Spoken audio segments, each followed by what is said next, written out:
Hi, I'd like to welcome you to Speak the Truth. My name is Miss Truth. I'm your host, and who will be joining me is Elijah. We all witnessed something that has never happened in American history today. With our president-elect was convicted today as a felon. So I believe that was the goal for half the United States was to convict our president. But I believe that it was a disservice to the American people. And I'd like to hear your viewpoints on it. When you get a chance, leave a comment. Do you feel as though that in the future we should convict our presidents, that we should weaponize the justice system against our presidents? Because I think that if you look for something with anyone, that you can find it. I believe that we can convict Biden of all his shortcomings and the things that he's done, including his son missing laptop, him claiming that he never met with President Xi, or Hunter Biden's business partners, which people kind of believe was his partners too. They believe that the FBI were untruthful in regards of about the laptop. So do you believe? You can leave us a comment, and you can share, like, and subscribe. Leave us a comment. Do you think that our country is more like a third world country now, that to convict your president of your country? Is that something that we're used to hearing, something like that happening if it was Russia with President Putin, or China, President Xi, or President Are we more becoming like these third world countries and no longer carry the same values as the United States? That we're founded on principles and morals and principles, biblical foundation, that we're supposed to set the standard for the rest of the world. But today, I feel as though that it reminded me more of something that you would see happening in another country, not the United States of America. So just leave us a comment. When you come on, this is a discussion. Do you think the United States is becoming more like a third world country? Do you believe that he should have been convicted? Do you still believe, is there a statute of limitations? Is there a statute of limitations? Like the crime that he was convicted for today had taken place, they say, prior to the 2016 election. So we're talking about at least 9-10 years ago. But they decided when he wanted to run for a second term, when he decided to run for a second term, they decided that this is the direction they want to go, because after all, they did not want him to run again. Another question is, What's another question? do you think they should be able to convict the president of the United States? The immunity from the Supreme Court, it was like he was not it wasn't like he was protected. Like, you want the president not to have a gag order on him. Right now, he's going to become president of the United States, not half of the United States, not for the people who voted for him, but he's going to become the president of the entire United States. Yeah. Do you believe, you can answer this question, do you believe that the president of the United States should have a gag order, or should he be able to have freedom of speech like the rest of us? Is his constitutional right to have freedom of speech? Yeah, Michael, I agree with you. So these are the questions that we need to answer. Jesus Christ is God. And is he the president of all of the country? We no longer have an election now, so it's not Democrats and it's not Republicans, but do you believe we need to look at the welfare of the entire country? And another question, do you believe the media, that they played a big role in how half the country views Trump, how they feel about him, because of the way that the press covers this former president and soon to be elect president on January the 20th? These are different questions. Do you believe that he received, that it was fair, that he had a fair trial? Do you think it was fair for them to hold a trial in New York? Whereas it's a Democratic state, they're against him in that state. Do you believe that Judge Juan Merchant, do you believe that he should have recused himself because he had donated to Biden's campaign, and he had donated to progressives against Republicans? So it was like he was already biased. And the way that he went after him, did it appear to you that he felt as though that he was above the law that he could have made a decision to lock our president up? Do you believe that would have been helpful for the country if they had locked up the president? If they had locked up the president, do you believe that that would have caused a civil war within the country? Because after all, he received the majority of the votes. He received the popular vote. He won all swing states. The majority of America voted him into office. So the people have spoken. We, the people, have spoken. Happy said no, it's not fair. He got off scot-free. He didn't get off scot-free. The whole objective was accomplished. They want from now on for 4 years, they'll be able to call him a felon. But what has happened is that now he can appeal it. Now he can fight against it. Now he can clear his name. But do you believe that the president should have a gag order? Because after all, when he goes before the world and he goes before the American people, he's representing us. He represents all of America, whether you liked him or not. I don't know, do you think that Biden was a better president? Did Biden protect America? Do you think that having an open border, that putting the burden on the United States, that we were left with the burden to take care of 12 million homeless, capital H, homeless people? That means we had to provide shelter, food, water, health care, education, phones, laptops, luxury apartments. But do you think it was fair that this administration didn't focus on America first? Like taking care of the American citizens that are on the street, taking care of our vets that's on the street. Do you think that it was fair for this administration, before they opened up the borders, that they didn't take care of Americans first? These are questions. They're using all of the resources. Yeah. Even hospitals are crowded now. If you try to go to a hospital, they're all in the hospitals. Like they have people in hallways now, on gurneys. They're in hallways because there's no rooms for people, because they're in all our hospitals. And do you know how much it costs just to go to the hospital or to have a doctor's visit? And they have no insurance. That's on the backs of Americans. And we're broke right now. Do you think that Biden did a good job? That we have 2 wars? We didn't have 2 wars with Trump. We're financing 2 wars off Americans' backs. Do you think that's what we voted for when we elected Kamala Harris and Joe Biden into office and this Democrat administration? Do you think that they did a better job for this country than Trump did during his presidency? And now these are questions. Now different cities are in complete havoc, and because cities that were safe are now being overrun by illegal immigrants. You know, and that, yeah. Say it again. I said cities that were once safe are now being have havoc because of these. They're controlled by immigrants. Go to New York and see who's really running New York. It's like a third world country. And I keep saying New York is like Gotham City without Batman. That's what New York has become. You know, people are going through it throughout the United States, and maybe the news is not reporting it like they should, so people could see the effects that's happening in this country and how it's spreading throughout the nation. But people are thinking that it's business as usual, and it's not. It's not. A lot has changed in the last 4 years due to this current administration.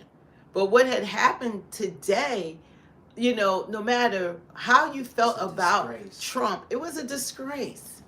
It really was a disgrace. And I voted for the last administration, but to see a president of the United States dragged like you would expect this to happen with someone from another country, you don't expect the things that happened, the way they weaponized the judiciary system, that it would have happened here. It happened here. And guess what? They didn't hide it. They did it right in front of your face. The media was biased right in front of our faces. Every time Trump said anything, they hang on every word that he says. And they villainize him, everything he says. Everything he says. And he's only talking about protecting the United States of America. So what citizen would have a problem with a president that's looking out for your welfare? It really doesn't make any sense. I know there was a phrase that Trump said that the media completely changed what he was saying when when he said it. I forgot what the phrase was. Well, Do you remember? no, I don't, because everything he says they misconstrue. Everything he says they want to present him as a threat to democracy when they're the threat to democracy. They're the ones that didn't allow a president to be chosen on the Democratic side. Nobody voted for Kamala to run for president. She was selected.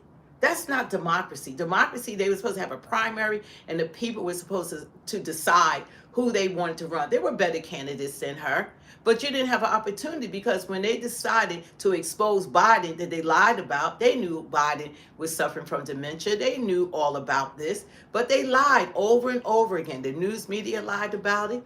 They lied about it. The vice president lied about it, and nobody held their feet to the fire. But they can lie. Nobody fact checks them. They didn't start fact checking until 2016 when they wanted to attack Trump. And he's not a regular politician. He's a citizen, but now he learned the game. Now he knows how they operate. You can't how they operate, how they do business in Washington. A lot of these elected officials in Washington, they're in it to make money off of the American citizens. It's a whole lifestyle change for them. Mr. Good Citizen said, I honestly do think. What? Mr. Good Citizen says that the court case probably made more people vote for him. The court cases did. Because then when you see somebody that's treating unjustly, no matter how you feel about it, you could see that they felt they couldn't beat him. So their way of beating him was to lock him up, take him off ballots.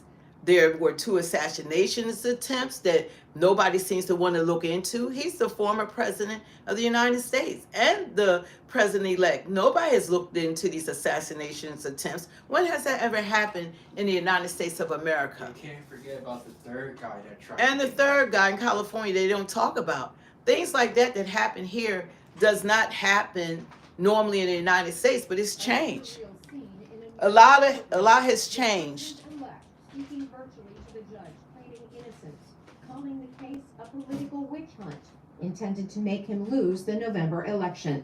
Minutes later, Judge Juan Merchan sentencing Donald Trump to an He's having his time in court. What? Your hair looks great. Oh, thank you. So I want to put this on. I didn't know I didn't turn it around. A surreal scene in a New York courtroom. The president-elect speaking virtually to the judge, claiming innocence, calling the case a political witch hunt intended to make him lose the November election. Minutes later, Judge Juan Merchan sentencing Donald Trump to an unconditional discharge, meaning the guilty verdict stands, but Trump receives no jail time, fine, or probation. The judge telling Trump he was not treated any differently than any other defendant. Yes, he was treated differently. Donald Trump will now He's become the president. The first president in U.S. history Look at to this. take office as That's a convicted That's felon. what they wanted. He was found guilty last year of 34 counts of falsifying business records to hide hush money payments to a porn star. Trump has indicated he plans to appeal the verdict. As he should. Political analysts like Shannon Bo O'Brien of the University of Texas say this case was personal to Trump. He doesn't like to admit fault. He doesn't like to admit weaknesses or shortcomings. Look at this. I think the message that really is conveyed here is that no one is above the law. Except for Hunter and that the Biden. process has played Except out. for Joe Biden. Now Except for Pelosi. Bring it to an end. In a second and third Except case, you have to be a Democrat to be above the law. Blocked the Justice Department from releasing final reports from special counsel Jack Smith. The cases, both dismissed, involve the storage of classified documents and election. And that's what they feed the American people. They tell the American people that even your president, just like this is more like a third world country at this point. This is more like Russia or China or somewhere like that you weaponize the judicial system. But they tell you no one's above the law. And Biden swore like a stack of Bibles that his son, that he would not pardon him. He continued to profess that he would not pardon him. And what did he do? Not only did he pardon his son, but he pardoned him for 10 years. So that makes you wonder, like, what has this man actually done that they can go back 10 years and convict him?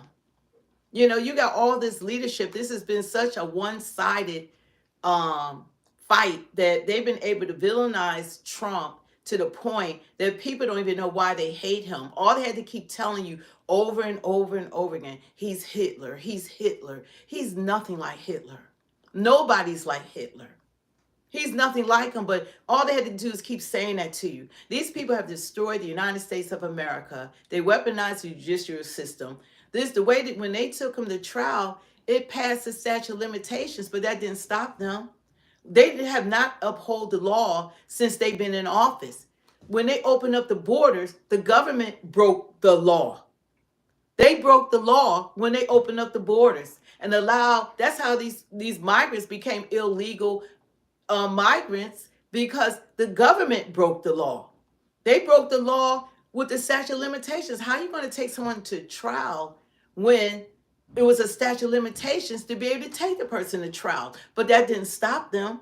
Nobody would see the case, but not even Alvin Bragg. He didn't want to even try Trump until he became, it became like a political weapon they could use against him. They wanted to shut him down, but what had happened that they didn't count on, the more that they attacked him, the more donations he received. The more they talked about him, the more the public was like, this is unfair. This just isn't right. If you're going to beat him, I'm like this. If you're going to beat him on principle. Beat him on your records. Y'all compare records. We were able to compare two administrations. Beat him that way. You know, but they knew they couldn't beat him that way because what they have done to this country. Don't forget to hit the like, share, and subscribe. We do appreciate it. We appreciate all that, you know, when you do that for the channel, it builds the channel up. Thank you so much, read it. And it goes out to other people. So you gotta said, I'm trying to read it. They said they, them are liars. They had the whole country with this woke agenda. They want to tell you that this 6'5" man is a woman. That he's supposed to play against a 5'2" or 5 foot woman, and because he identifies. That means that you can identify as a goat. You can identify as an elephant. I mean, he identified, so he was allowed to go into a locker room and show all his junk while these women are trying to undress, and your little daughter is going into the bathroom, and this man with a wig on and a handbag with a mustache and beard, that they can go into that same bathroom. And if you call the cops, they don't even know what to do. They know that's a dude. They know that's a man. But they had us all like, you can't say anything, or you're homophobic or whatever. You're not talking against the people. They need mental help. You know, it's a mental illness situation in this country for a man not to accept the skin that he was born in. Scott, you're suspect for saying that, my guy. You know, but this is the agenda. They felt like every woman wanted an abortion. He's saying it doesn't concern you.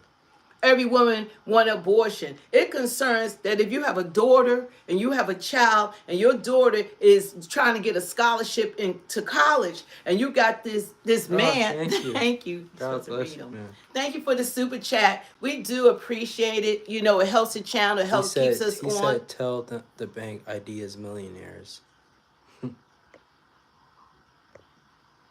Yeah, you can do anything nowadays. You know, so it's just isn't right. It's like the emperor has new clothes. They had the emperor running around. He was naked, and because the news media was saying, "Oh, your clothes are beautiful, they're wonderful," everybody's supposed to believe the lie. And we're not going for the lie any longer. We don't want little boys their bodies being mutilated with these Frankenstein doctors before these kids reach puberty. They're not allowed to drive. They're not allowed to drink. They're not allowed to fight in wars. They're not allowed to do anything. They can't go buy liquor. He keeps calling us dumb. They're not allowed to do anything. When someone does that, it's because they need prayer.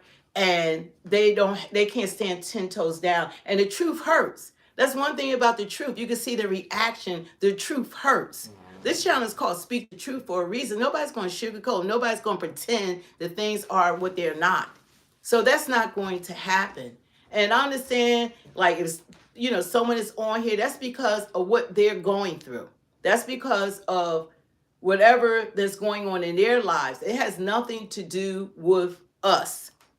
And if you can't handle the truth, then oh well. because nobody's going to say what you want to hear. Nobody's going to say a guy is a girl and a girl is a guy. Little children should not have their bodies mutilated by these crazy behind doctors when what they need is mental health. They need a therapist. But these kids are taken to these people, and these parents push it, and they make the kids think, oh, this will help you. We're going to chop off your penis. You'll never be able to reproduce. You'll be on medication for the rest of your life. You'll shorten your lifespan. You'll be in pain. You'll never have a relationship. And guess what? Now you got more problems. Now you're more suicidal. God bless you too, Jared. You know, everybody's not qualified to even be a parent. Why are you saying pray and LOL? You know, we have to pray for people, because a lot of people are lost. Don't forget to hit the like, share, and subscribe, please. And we do want this to go out in the algorithms, and we do appreciate the monetary donations. But what's important to us is for it to reach people, because there's so much fake news from the news media that we relied on, that I was one of them. I believed all the lies last election. I was listening to everything that MSNBC had to say, CNN, CBS, all these mainstream media. That's a great question. Why do people that don't want to hear this stuff stay in the lie? That's a great question. But because they do want to hear it.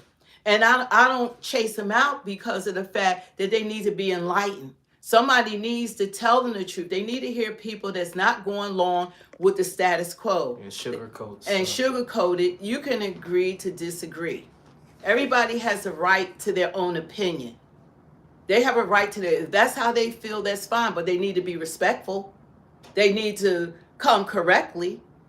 And that's part of coming online. You can't say everything you want to say. If you have something to say, then you need to say how you feel, stand to. If you think that a guy can be a girl, and then that's what you believe, then I'm going to disagree with that. I'm not going to believe a lie. That's not going to happen. Hello. Hey, Marco, hi. You know, we're not going to go along with the nonsense, and I'm glad we have a president that's going to protect children from their parents, from society, from these teachers, from people coming in with these drag queens and all that, trying to teach the little boys that they can put dresses and lipsticks on and paint their fingernails. You got parents doing that to their boy children. You know what I just thought of? What? What's scary is people still trust a party that has done this to this country. Yeah, that's scary. It's alarming that people are fighting. What they have done, they have destroyed this country. This country is looking more and more like a third world country than anything else. Weaponizing the judiciary system, you wouldn't think that would have happened, something like that would happen here in America. It has never happened before. What's going on here has never happened. This is the stuff you expect to happen in Russia or China or North Korea. You know, you look for things that happen today, you expect that to happen somewhere else, not here. We're the United States of America. You're used to wrong grammar. It's you are, not your with just one R.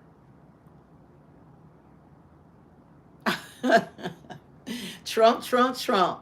You know, nobody, the people that was in office, anybody could see these people were in office and still have the audacity to act like this administration, they have done anything good for this country. It's like you have Thanks to be for living. watching, Dave. You have to be living in bubble land. What we have experienced, I didn't sign up for this. This is my mom. When I voted, I didn't vote for this. If I knew that they were going to open up borders, be involved in 2 wars, celebrate Transgender Day on Resurrection Sunday, Jesus Day. If I knew that they were going to do all the things that they have done, I would not have voted for them. And that's why this election, I voted for Trump. I mean, I was the opposite. Last election, I was campaigning. I was canvassing for Biden. I was doing phone banking. I'm in a leadership position. I'm a legislative director. How's it nonsense, Pluto? I met Biden. I welcomed Biden to my city. Him and Andrew Yang and Bernie Sanders, Amy Schumer, all the people that was running for president. I met all of them. I was a part of them. I went to Washington. I've been on Capitol Hill, the whole 9 yards. I had no idea that this was the agenda of this administration. We came from America. I don't know. This administration. Don't forget to hit the like button, please. Be careful when you're doing that. Don't forget to hit that because, like I said, like we thank people who felt, who wanted to bless us and donate to the channel. Edgar, you sound mad that Trump won, man. But the way that you can support us is so that it could go out to everyone is to hit that like, share, and subscribe, and leave a comment at the end. Do you think that they made the right decision convicting Trump? Do you think that that's how you want to see our United States president treated? Do you think that he should have a gag order? You know something I noticed, Mom? I need to read it from here. Yeah, go ahead. You can talk to them. Well, I want to ask you this. You know something I noticed? What? I noticed that people, the Democrats that come to our live streams, each time we have one, they never have a valid argument or they never explain their stance of why they're for so-and-so and why we shouldn't be for so-and-so. They always come here to argue, to insult, to name call, to try to make fun of us, try to talk about us in any way they possibly can. Online. No, but I'm just saying, I haven't seen one time. How come it's like this? I don't know. I haven't seen one time someone have a valid argument and just agree to disagree. Like, you don't have to come here and name call and insult. Like, I obviously don't like someone name calling my mom.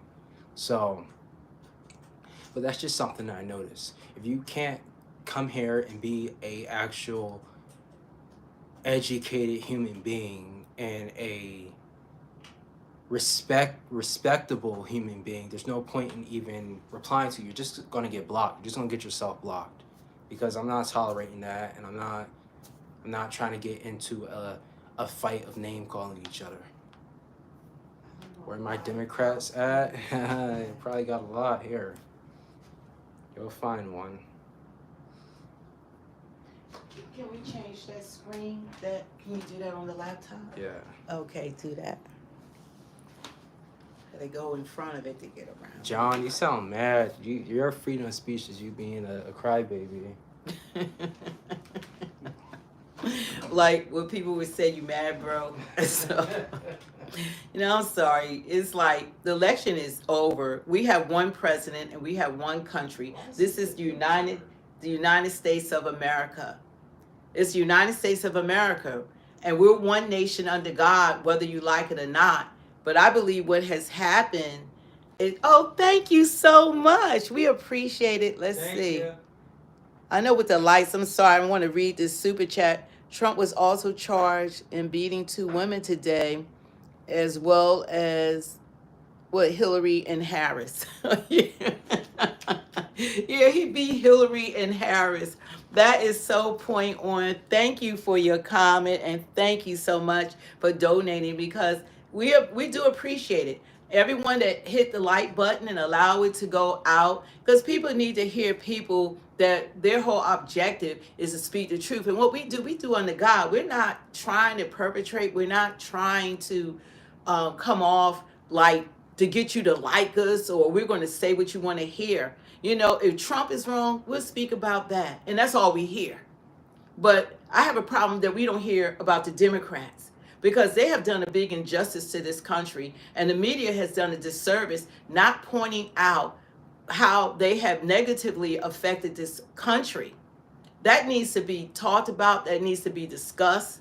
And we all need to feel some type of way about it, because how are you going to elect officials into office when people aren't being honest with you? They're not even telling you the truth. They're so one-sided.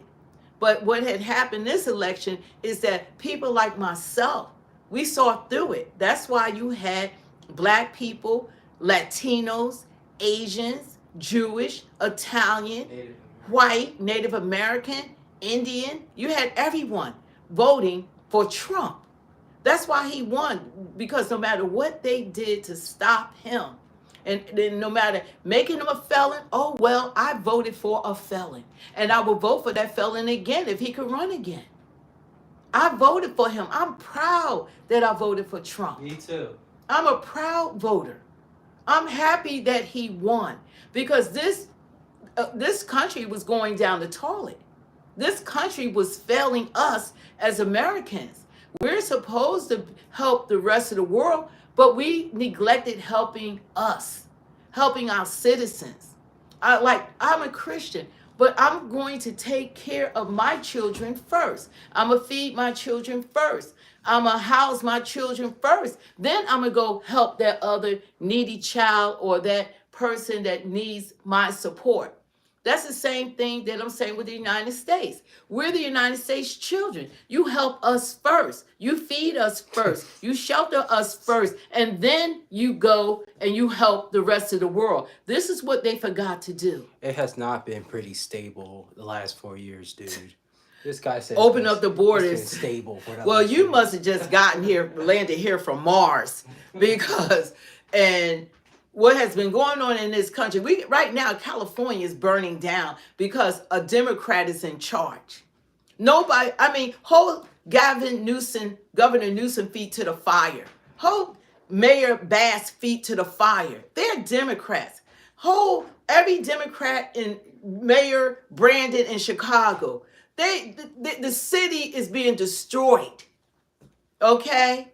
Hold these people feet to the fire. What's Mayor Adams is in New York? He's coming around now because he's like, this is unsustainable. His city is being ripped apart. It's Gotham City. So you got to hold these people accountable. And we've been under the leadership out of the last 16 years. Democrats have held office. So the state of this country, it's not Trump's fault, but all you hear about is Trump. This whole election, you would have thought Trump was the president. That Biden wasn't even president. Kamala wasn't even a vice president. I'm drinking coffee at 6 p.m. You want to put this on? I want to. Jonathan Turley, Fox News contributor, George Washington University. Yeah, I didn't get Fox News today. I just was putting on the CBS News. But this is the other side. Liberal Alvin Bragg, who ran as many Democrats in high legal positions across this country, ran threatening the freedom of Donald Trump. Lawfare became even a word that voters were using. Did Alvin Bragg, Jonathan, get what he wanted at all? Oh, I think that he did. This is enormously popular with his base. Yeah, let's put on CNN instead, right, bro? And this was the thrill. And ultimately, this court imposed no punishment at all, but did give Trump's critics what they wanted.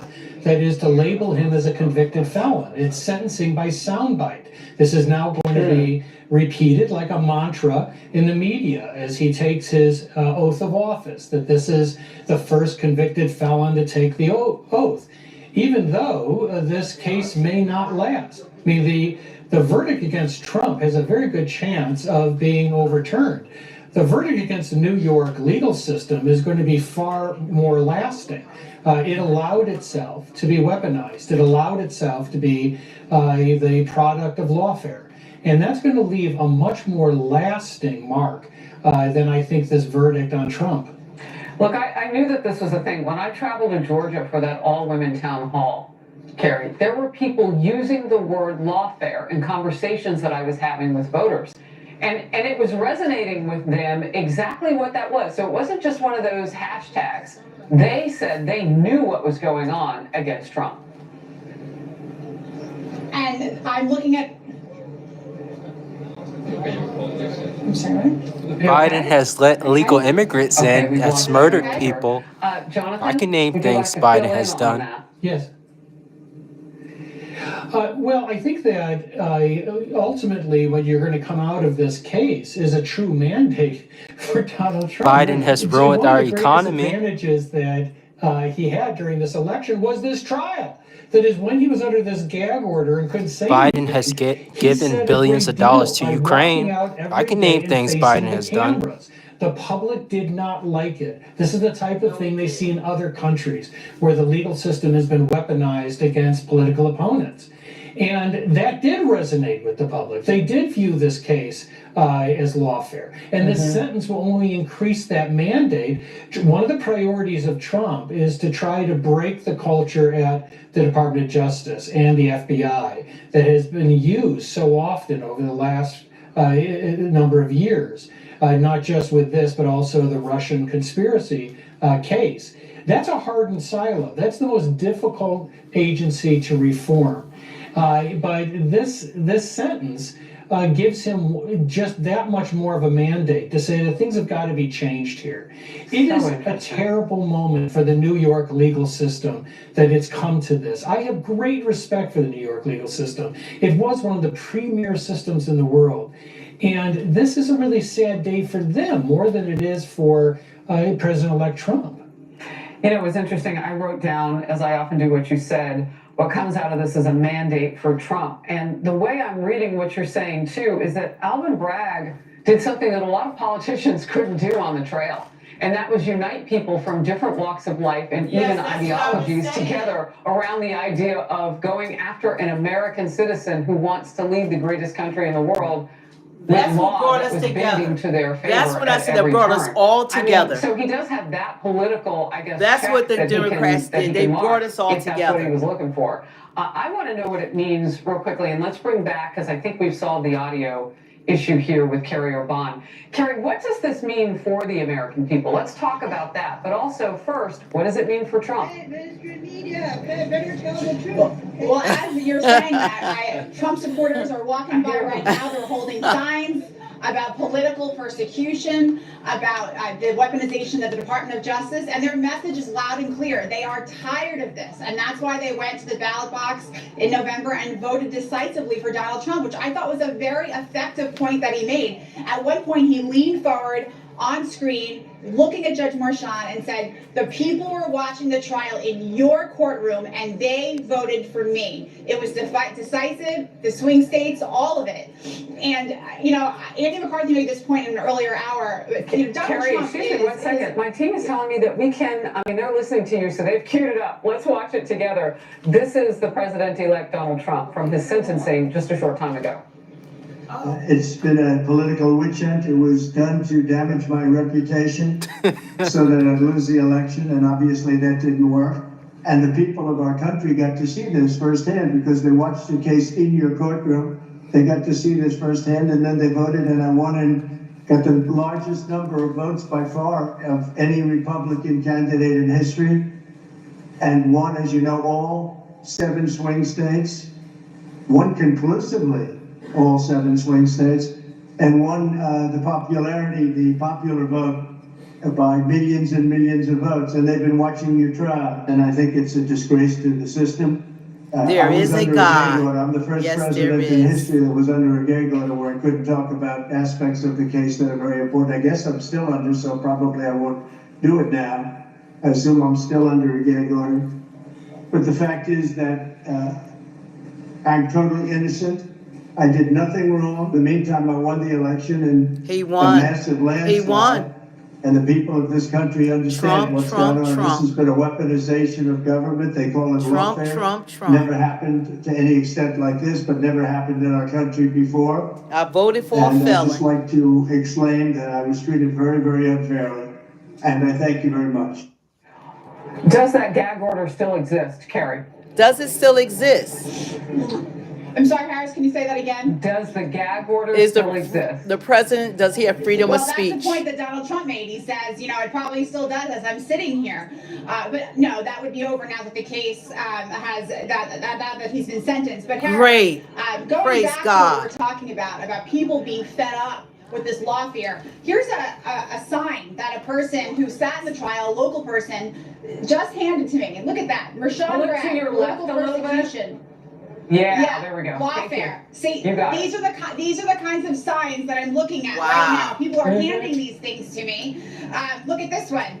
Rashawn Bragg, thank you. You helped re-elect President Trump. That's what happened, because people like myself voted for Trump because of this. Outside the courtroom, they see through all of this. And as Donald Trump said, and I thought it was a very effective argument, he said, I'm sitting here because my accountant labeled legal expenses, and now I've been indicted.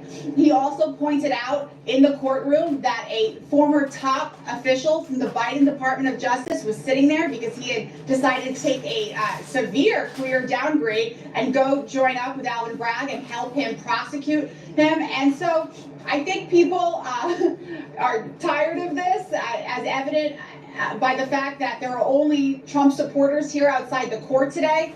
There was no one else. There were lots of Trump flags. And I do think that Donald Trump may be vindicated on appeal. I think he has a real chance. Jonathan, here's a question that I haven't heard answered recently. What happens now with Stormy Daniels, the former sex filmmaker who actually owes for legal expenses Donald Trump hundreds of thousands of dollars? When does she have to pay up? Well, that's a subject of other courts to whether she will be compelled to make good on that debt. There's going to be a great deal of litigation. Well, she's required to pay the money, and I think that ultimately they're likely to pursue that. But they're going to have their hands full going forward. This case is likely to be on appeal for at least a couple of years. It's going to try to work its way towards the Supreme Court. For the Trump team, the important thing is to get out of the vortex that is the New York court system. Yeah. I mean, they have been really held there for a long time. They've taken what are called interlocutory or mid-trial types of appeals. Those appeals rarely work. They are disfavored, as we saw last night when the Supreme Court said, we're not going to suspend this sentencing. But now they have a chance to get out of the New York court system, ultimately go back to the United States Supreme Court. And this case is truly a peddler's wagon full of reversible error. I mean, it's hard to really pick what you want off that wagon in terms of reversing this case. But a couple of the most notable ones is that we still don't know what the jury decided. We don't know what they ruled. He threw it up in the air as to the motivation of what actually occurred. The judge said, "Look, you don't have to decide why he did these actions. You can pick from this menu, and you don't even have to tell us." Well, that shocked many of us that the defendant and the public still does not know what the jury found as to the conduct of the next president. Yeah, but also the prosecution never cared about that. This was never about whether or not something that should be adjudicated will be adjudicated. This was about them and their political ambitions. And I don't think the 76 million plus voters, Jonathan and Carrie, ever had a doubt about that, which in part is why he's in office. Good to see you both. We are 9 days away from the inauguration. Thank you. Hey everyone, I'm Emily Camargo. Catch me and my co-host Harris Faulkner and Kaylee McEnany on Out. You know, 9 more days. Who knows what's going to happen in 9 days? Like they said, this is going to be a smooth transition of power. No, it hasn't been. They have been doing everything they can, which is really a disservice to the American people. When they're trying to attack Trump, they're attacking us. If you're going to try to sell the border walls that taxpayer dollars pay for, and you're going to try to sell the pennies on the dollars, and he's going to have to buy it again, you're hurting us. Like all of the decisions that they're making, trying to sabotage his reelection, it hurts the American people. And even the media is still biased. The media hasn't stopped. Like his conviction, the jurors never had a clear understanding of what the charges were. Because you're standing right there. Yeah. Can you see me now? Well, you know what? We welcome. What do you think? Do you think that what has happened is something that normally happens in the United States of America? Do you think this is the direction we're heading into? That we're becoming more like third world nations, that we're more like Russia, that the United States, we always pride ourselves of setting an example for the rest of the world. Now the rest of the world is setting an example for us. We're doing what they do. What they do. They go after their political opponents. That's what Putin does. That's what we just did. They went after Trump. We all saw it. Everybody witnessed it. And because the media made him into a villain, the media, you saying he got all this hatred and flack because allegedly he had sex with a porn star over 10 years ago? That doesn't affect me, who someone else has sex with. I don't care who you have sex with. That was between him, God, and his wife. But that's what they took him to court for, this so-called hush money trial. And do our laws, do we follow our own laws? It was a statute of limitation. It had expired. I mean, why are we breaking the laws that we set for all the rest of the citizens? There was no concrete direction for the jurors to make him a felon, but this administration, the Democrats are still going to spend more time calling him a felon instead of focusing on what's best for this nation. They're still going to try to focus calling him names instead of focusing on making this a better country. That's what they're going to keep doing. They're going to hang on every word he says. They're going to fight him tooth and nail, no matter what he does, no matter how positive it is. They're going to fight everything he does instead of focusing on what's going to make this country a better country. That's what the Democratic Party is going to do. That's all they do. Their whole reason for existing is to just downgrade Trump, talk about the President of the United States while he's trying to protect this country. He got to fight Putin, he got to fight North Korea, and he got to fight half of America. He's going to have to just ignore the talk because they're not going to stop. Yeah, the news media, but they need to be sued. He already sued ABC. They had to pay him $16 million because of this very thing we're talking about. But he needs to sue all of them. He needs to sue CNN for defamation of character. He needs to sue CBS for defamation of character, NBC for defamation of character. He needs to sue all of them until they stop. And they when he does something, talk about it. When the Democrats do something, talk about it equally. That's what needs to happen. Stop being one-sided. And the debate was a total setup. America doesn't want that. We don't want that. Hear me? Huh? And the debate was a total setup. Yeah, look at the debate. That was 3 versus 1. 3-on-1. Fact check 1. Fact check started for Trump in 2016. You know, be equally, opinionated on each party. Because now the election is over, there's no red and blue. There's one nation under God. We're Americans. One nation under God. We are Americans. That's who we are. And you should be proud to be American. We're supposed to live in the best country in the world. You should be proud. Look how many people want to come here. But they have destroyed what we have taken for granted. In 4 years, this administration, the Democrats, have done more harm in the last 4 years than in the last 60 or 100. They have destroyed this country. The question is, why did they do this? And I want to hear an answer to this question. Give them the question. The question, when she just said that, made me think. The question is, why did the Democrats do this to the country? Why? Why allow these illegal immigrants in, whatever you want to call them, migrants? Why allow them in? Why change the country forever? What was the purpose of doing so? And who else did they let in meanwhile? It wasn't ISIS. ISIS. Who else did they let in? Yeah, they're nuts. The cartels. Someone said they're evil. Yeah, because terrorists. Why do this to us? Venezuelan gangs. Trump said the Venezuela empty out their mental institutions. I mean, that's who they allowed to come in as well. Fentanyl is 350,000 children that are missing. These are the things that they've done. These are the things they have done. And it's funny that people will fight Trump, but they're not holding these people's feet to the fire. Why not? Why not? Why not?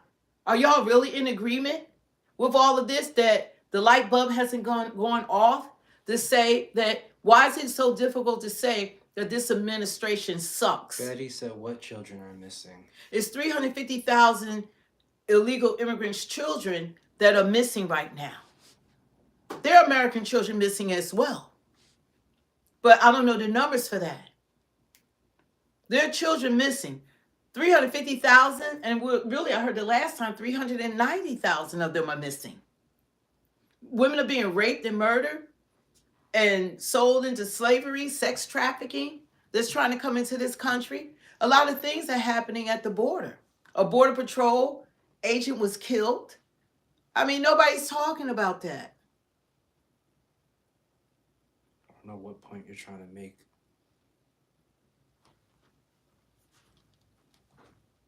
What are they saying? Nah, someone had a weird comment.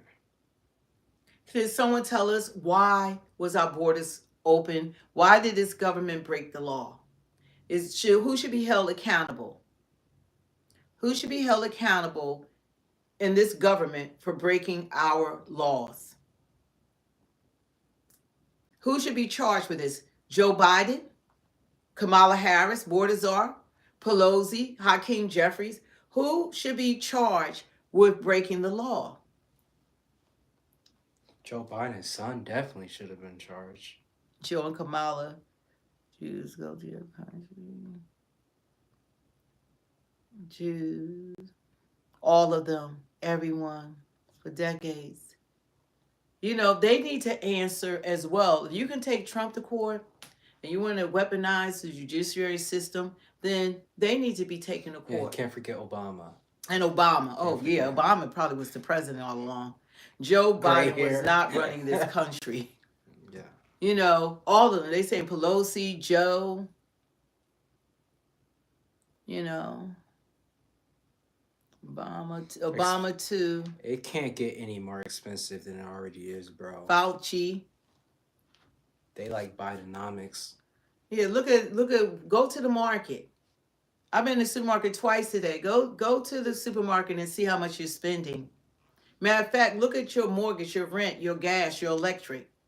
Look at your credit card interest rate. Look at everything.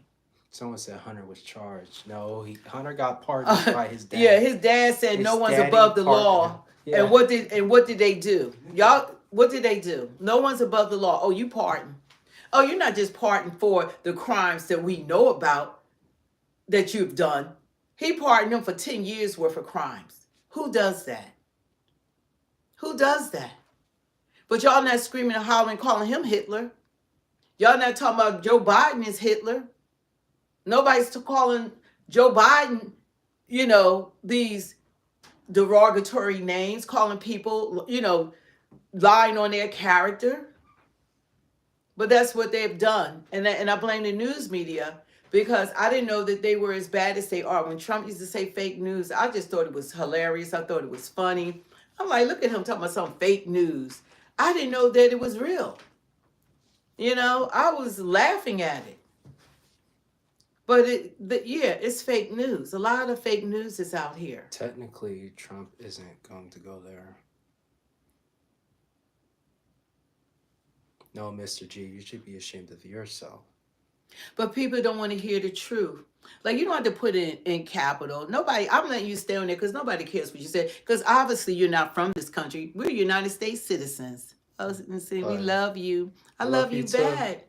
Yeah, we're American citizens. How about you? Nah. How about you? You want to be in my country. Thank you for deleting that time. I was just about to delete it. How about you? You want to be a part of my country. My country is a melting pot. We're from all over the world. And we all have origins, all of us. I'm glad my ancestors come from Africa. Africa is one of the most magnificent countries in the world. That's where all your gold, diamonds, and everything is at. You know? So everybody comes from somewhere. But we're Americans. And that's why we believe in America first. Born, raised in America. We're not going to tolerate any comments that are violent. Like, you could say your opinion, but if you get violent... Well, no, don't do that. They need to report them so then they can be investigated. Well, I can still report them. Yeah, but they need to be investigated. Because if they can't handle the truth, then why are they on here? Yeah, but they're getting violent. But you don't do that. You got to report them, get their names so that they can be reported. Okay. Don't just... You know, you're doing it wrong. You did that yesterday. Don't do that. We got to find out who these people are. God bless everyone in here. There's some people, you can see when the truth hurts, when you feel like that you got to call people names, or like we hit back, we touch back. Nobody's going to allow anybody to do anything to anyone. This is one thing about this is still the United States of America. So wherever you come from, you can't go around threatening people. See, that's when you take it too far. You can't do that. All right? You don't have to be on this channel. You can agree to disagree. God bless you too. If we're not saying what you want to hear, then you can always go into someone else's channel or not come on this one at all. But you're not going to stop us from speaking. We have freedom of speech in this country, whether you realize it or not. You know, we have freedom of speech here. We can say what we want to say in this country. And you don't have to agree with it. We're not cursing. We're not being disrespectful. You know, we expect the respect in return, because there's a lot of things we could say that we're not saying. Okay, because that's called, when you're an adult, you're supposed to exercise self-control and self-discipline. And you should be able to articulate in a clear, concise manner, your viewpoints without trying to bully, without threatening, without all the, because don't nobody care about all of that. Benjamin, thanks, bro. But we're not going to tolerate it. And if you do those things, you're going to be reported, you're going to be investigated, because you can't do that. And it's not going to be accepted. Nobody asked you to come on, and you're welcome to leave. So if you don't want to hear the truth, because the truth hurts, then go somewhere else. No, we're gonna. We're not going to read about Islam. You know, our focus is just to focus on the truth and God, and not read comments. Don't give it energy. We're not going to keep our thoughts or whatever to ourselves. This is not what this is about. This is about justice. This is about what had happened today. Love you too. Like, how do you feel as though that they have weaponized the judiciary system? Do you feel as though that they went after the political opponent? Those are questions. Do you think that our president should have a gag order? Do you believe that they try to silence their political, opponent? I like your comment, Sarah. So these are the things we want to know. Do you think that this was justice carried out? Do you feel as though that this was something carried out? Do you feel as though that something that passed the statute of limitations, that the government have a right to break the law and had taken them to trial? Because it should have never gone to trial. That was reaching. They were reaching. And just like it was explained that the jurors never had a clear direction on even trying to convict Trump. They just wanted him convicted. That was it.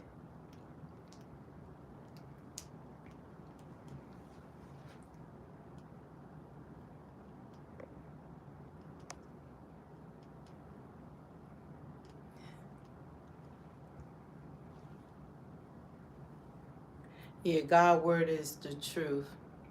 That's how come you got to pray for people to persecute you, say all kinds of things, against you. Because God said in his word that no weapon formed against you shall prosper, and every tongue that rise up in judgment thou shalt condemn. This is your heritage as servants of God, and your righteousness is in him, says the Lord of hosts.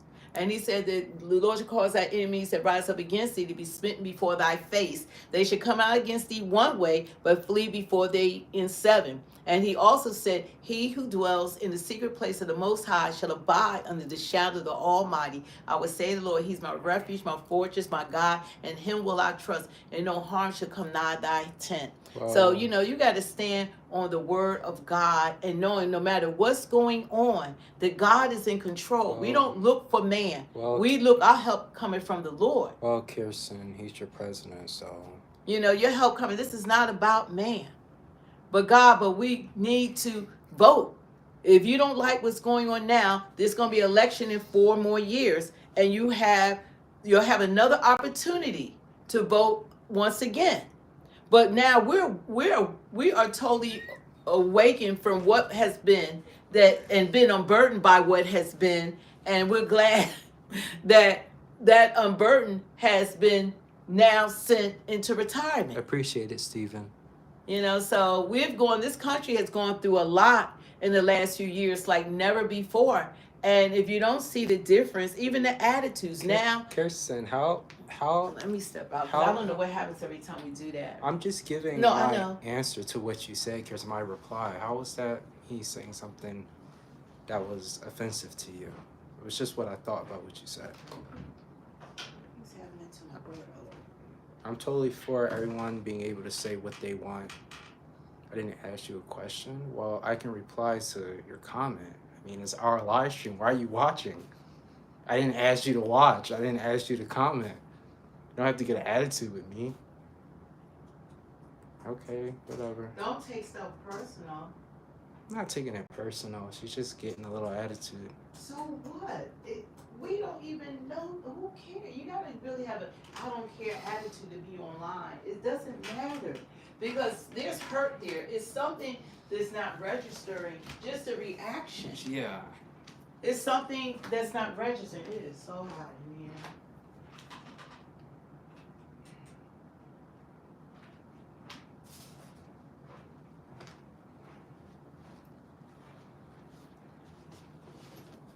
They are really nice.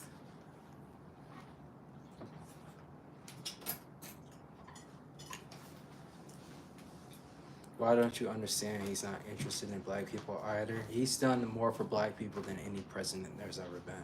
So Biden, okay. Even more than Obama. So Biden was interested in black people. Can we tell you the history of the relationship between Biden and black people?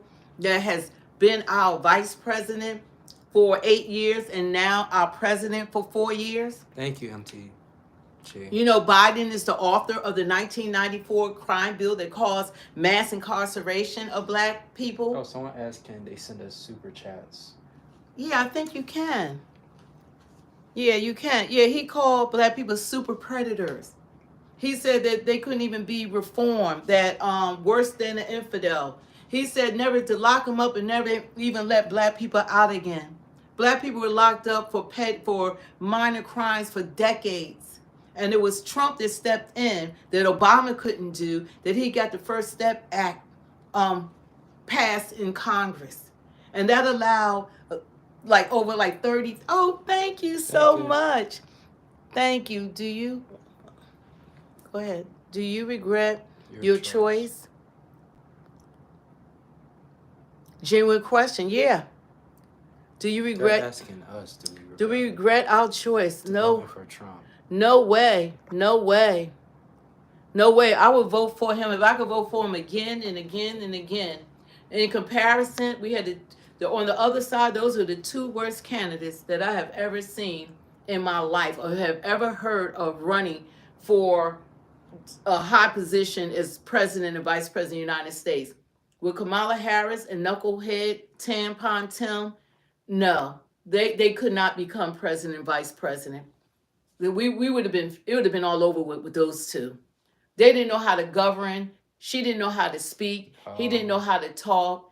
You know, no. Obama did more for the alphabet community. Yeah, he was the grandfather of the alphabet club. Trump gave to HBCUs, which are predominantly black colleges. Trump got felons out of prison who were there for minor crimes, which was majority black people. Trump has done more for black people than any president there's ever been. Obama did absolutely nothing for black people. Yeah, Obama and all the other, I guess, people that, Joe Biden Democrats, blocked black the HBCU presidents had to go to Washington every year and beg for money to support the colleges. And other colleges like UCLA and all the Princeton and Rutgers, all the other colleges, they never had to do that. But Trump was like, why do you guys come every year like asking for money? And he said, for lack of a better word, begging for money. He said, this is what we have to do. We have to come every year and ask for money. And Trump told him to say, look, I'm going to give y'all more money than y'all even requesting. And you're not going to have to come every year asking us to support these colleges. That's what Trump did. That Biden didn't do, Obama didn't do. None of them did it. Trump did that when he was in office. He said, I like seeing them and I like seeing y'all because I like some of y'all. But he said that he didn't want to feel that they had to come every year begging for money. And even Van Jones and it was so happy when Trump got passed and his son-in-law Kushner worked on that, the First Step Act that freed like 30,000 black men that were in prison and over sentenced for years for petty and minor crimes. A black job is Ben Carson's job. Next. And that's what people don't realize is that the presidents, even the former presidents, they receive a job report. So he can see what black employment was when he was president. He could see that he had the highest black employment rate. And he can look at the reports now and see, thank you so much. Read it, Elijah. I was going to read the super chats. Thank you. Amen, brother and sister. Thank you for spreading the truth. Yeah, no that's problem. What we're here for. Hopefully everyone is hitting that notification bell and they're sharing and subscribing and liking the video so it could go out in the algorithm. That's the way YouTube works. And, you know, we're working hard right here trying to be authentic, being real, being respectful. And, you know, we want to answer your questions. That's why we're putting, thank you. I appreciate it, Benjamin. What did he say? Did he say a message? Anything. Yeah, that's why we're putting the work in. We're putting the time in because it's important to us. It's important. You know, people are so misguided now that you need real. You need people to be authentic. It's major. And what's coming our way in 2025, they're going to do this. This country is probably going to be unrecognizable because you're going to have people when Trump and Tom Homan, when they start going in to get the illegal criminals out of this country, they're not going to go willingly. And then you're going to have these governors and mayors that are going to be fighting them. You're going to have these crazy Democrats while they're hurting American citizens. They're going to try to protect them in the sanctuary cities. So it's going to be so much pushback.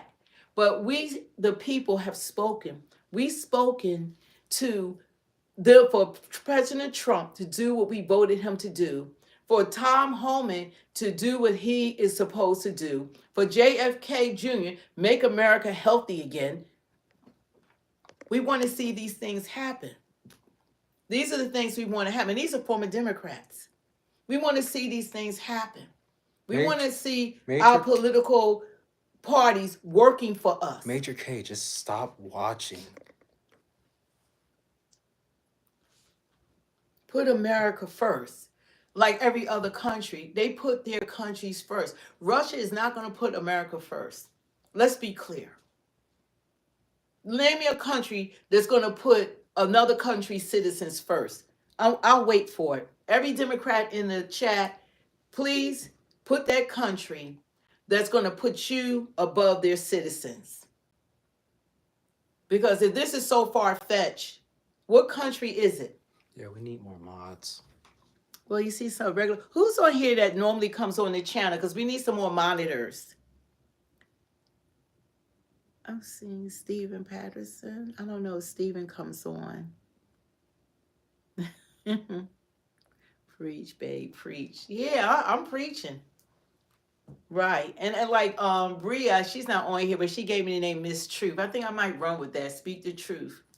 You know, because that's what it's all about. Truth is important to me because truth is important to God. Stephen said he watches 2 to 3 times a week. Well, make him a mind. Oh, thank you so much, Mr. Solo. Preach. That's right. God is good. God is good. All the time. All the time, God is good. And you got to have people that are standing on the word of God. You got to have people that put truth above everything. You know, hold people accountable. There's only one true and living God. That's the God. Only one. That's the God we're referring to. Yeah, there's God. There's the Father, Son, and the Holy Spirit. We believe in Trinity. We believe that Jesus is the Son of God and he died for our sins. That God said, for I so love the world, I gave my only begotten Son, that whosoever shall believe in him should not perish, but have everlasting life. We believe in that. That God loves us so much that he see how fallible we are. He see all our sins. He see things that nobody knows about that only we know about. You know, he sees when we're by ourselves. He see everything in secret. There's nothing hidden from God. But he gives us a choice to come to him. And we made a decision to come to him and to go to him. And while we're on this channel, we're always going to lift up God, because you never know who needs to hear a word, because believe it or not, everybody's going through something. There's nobody exempt from life. If you're not going through something right now, they say live a little longer, you will. And you might not believe now, but you will call on God one day. And he also said that every mouth shall confess and every knee shall bow. No, every knee shall bow and every mouth shall confess that Jesus is Lord. So everyone is going to come to that realization. There's not a person that has ever existed that's not going to bow a knee to Jesus and confess with their mouth. But you got to do it when you're alive. You can't all of a sudden, you standing before God and say, oh, now I believe. It doesn't work like that. You know what I just thought of? What? I really hope, no one really talks about this, but I hope Trump can find and have peace, because he's been going through a lot with these court cases, the assassination That's attempts, a lot on a person. I couldn't do it. People degrading him, attacking him attacking all his family, the time, and the SWAT team coming to his mansion. Going through raiding his Mar-a-Lago mansion. I mean, I hope he has like an artist or a movie or something to bring him peace, because he deserves to be happy too. He's a human being as well. And he can't take time off. Yeah. It's like he takes no time off. The energy is incredible. It's incredible. Even when he was leading up to election, he was doing 3 or 4 rallies, flying. He outworked Kamala. He was flying all over the place. And he's 78 years old. I mean, good God. And it's nonstop. And he's been meeting with people at Mar-a-Lago every day from all around the world. They're coming to him to meet with him. He's a president. And I respect that. I want a president that's a boss. He's a boss. I want a president to have our back. Yeah, he has our back. Like someone said, they tried to break him. They tried to break him. Like, when does he get God bless you too. When does he get to rest? When does he get to sit back? It's like, this is so nonstop. I just want him to be able to relax, because he's already won, But even with this, they still coming at him, still talking about him. Still, no matter what he said he's going to do, then you have more people in America fighting against him than for him. It's a problem with that. It's a problem with that. Especially when he's trying to help the country. And it's like people forget that Trump still is a father. He He's still is a grandparent. He still is a husband. And they love him. Yeah. His family loves him. He got people, just like your family, his family loves him. They want the best for him. But I think that we need to make it both sides. You can't keep talking about one side like the other side, the Democrats are perfect. There's a lot of skeletons in their closets. There's a lot of corruption going on. Like the things that happen against him, you would think that we were in Russia or somewhere. This doesn't happen in the United States of America. And it shouldn't have never happened. And we watched it, and that's why he won. Because the people didn't like it. We didn't like it. I felt like this, so you're gonna beat him with your records. You got a record, and he has a record. Let's compare records. This is the first time in history you could compare records. They didn't want to beat him like that. You know what they did? Trump. All they did was talk about abortion. That's all they did. They had nothing to run on. Almost says it's going to be a beautiful 4 years. Beautiful. Yeah. See my Trump shirt? Is it? Can you see it? No, you can't see. You have to move over. Know what I'm saying? Yeah. Yeah, I got my Trump shirt. Jesus is my savior and Trump is my president, is what it says. We're glad God made it so that God is in control. We're never going to get that twisted. If Kamala won, that was God's will. Trump won, that was God's will. Love you too, Benjamin. That was God's will. You best believe that was the Lord's will. And can we get the likes up? Don't forget to like, share, and subscribe. We do appreciate the Thank you, Louis. She's the best. The super chats, the thanks, and all of that. We do appreciate it. It helps us out. And it helps us build up the channel, and we could buy the software and everything for the channel. So we can bring you guys quality. So it's appreciated when you guys do donate that. But when you don't, we just ask that you just take the time. You know, people need to hear this, and we want to get the Thanks, message Philip. out. Oh, thank you so much. Thank you. Oh, we're trying to give it a like right now. Thank you so much. You know, like we do appreciate it. And, you know, we're out here. This is how we're fighting. We're fighting with our voices. You know, what did Dr. Martin Luther King say? I don't know the saying verbatim, but I think the gist of it is that when good people are quiet and they do nothing, that's how evil prevails. So you're just as guilty when you say nothing. So it's important to speak up and speak out. It's important to speak up and speak out.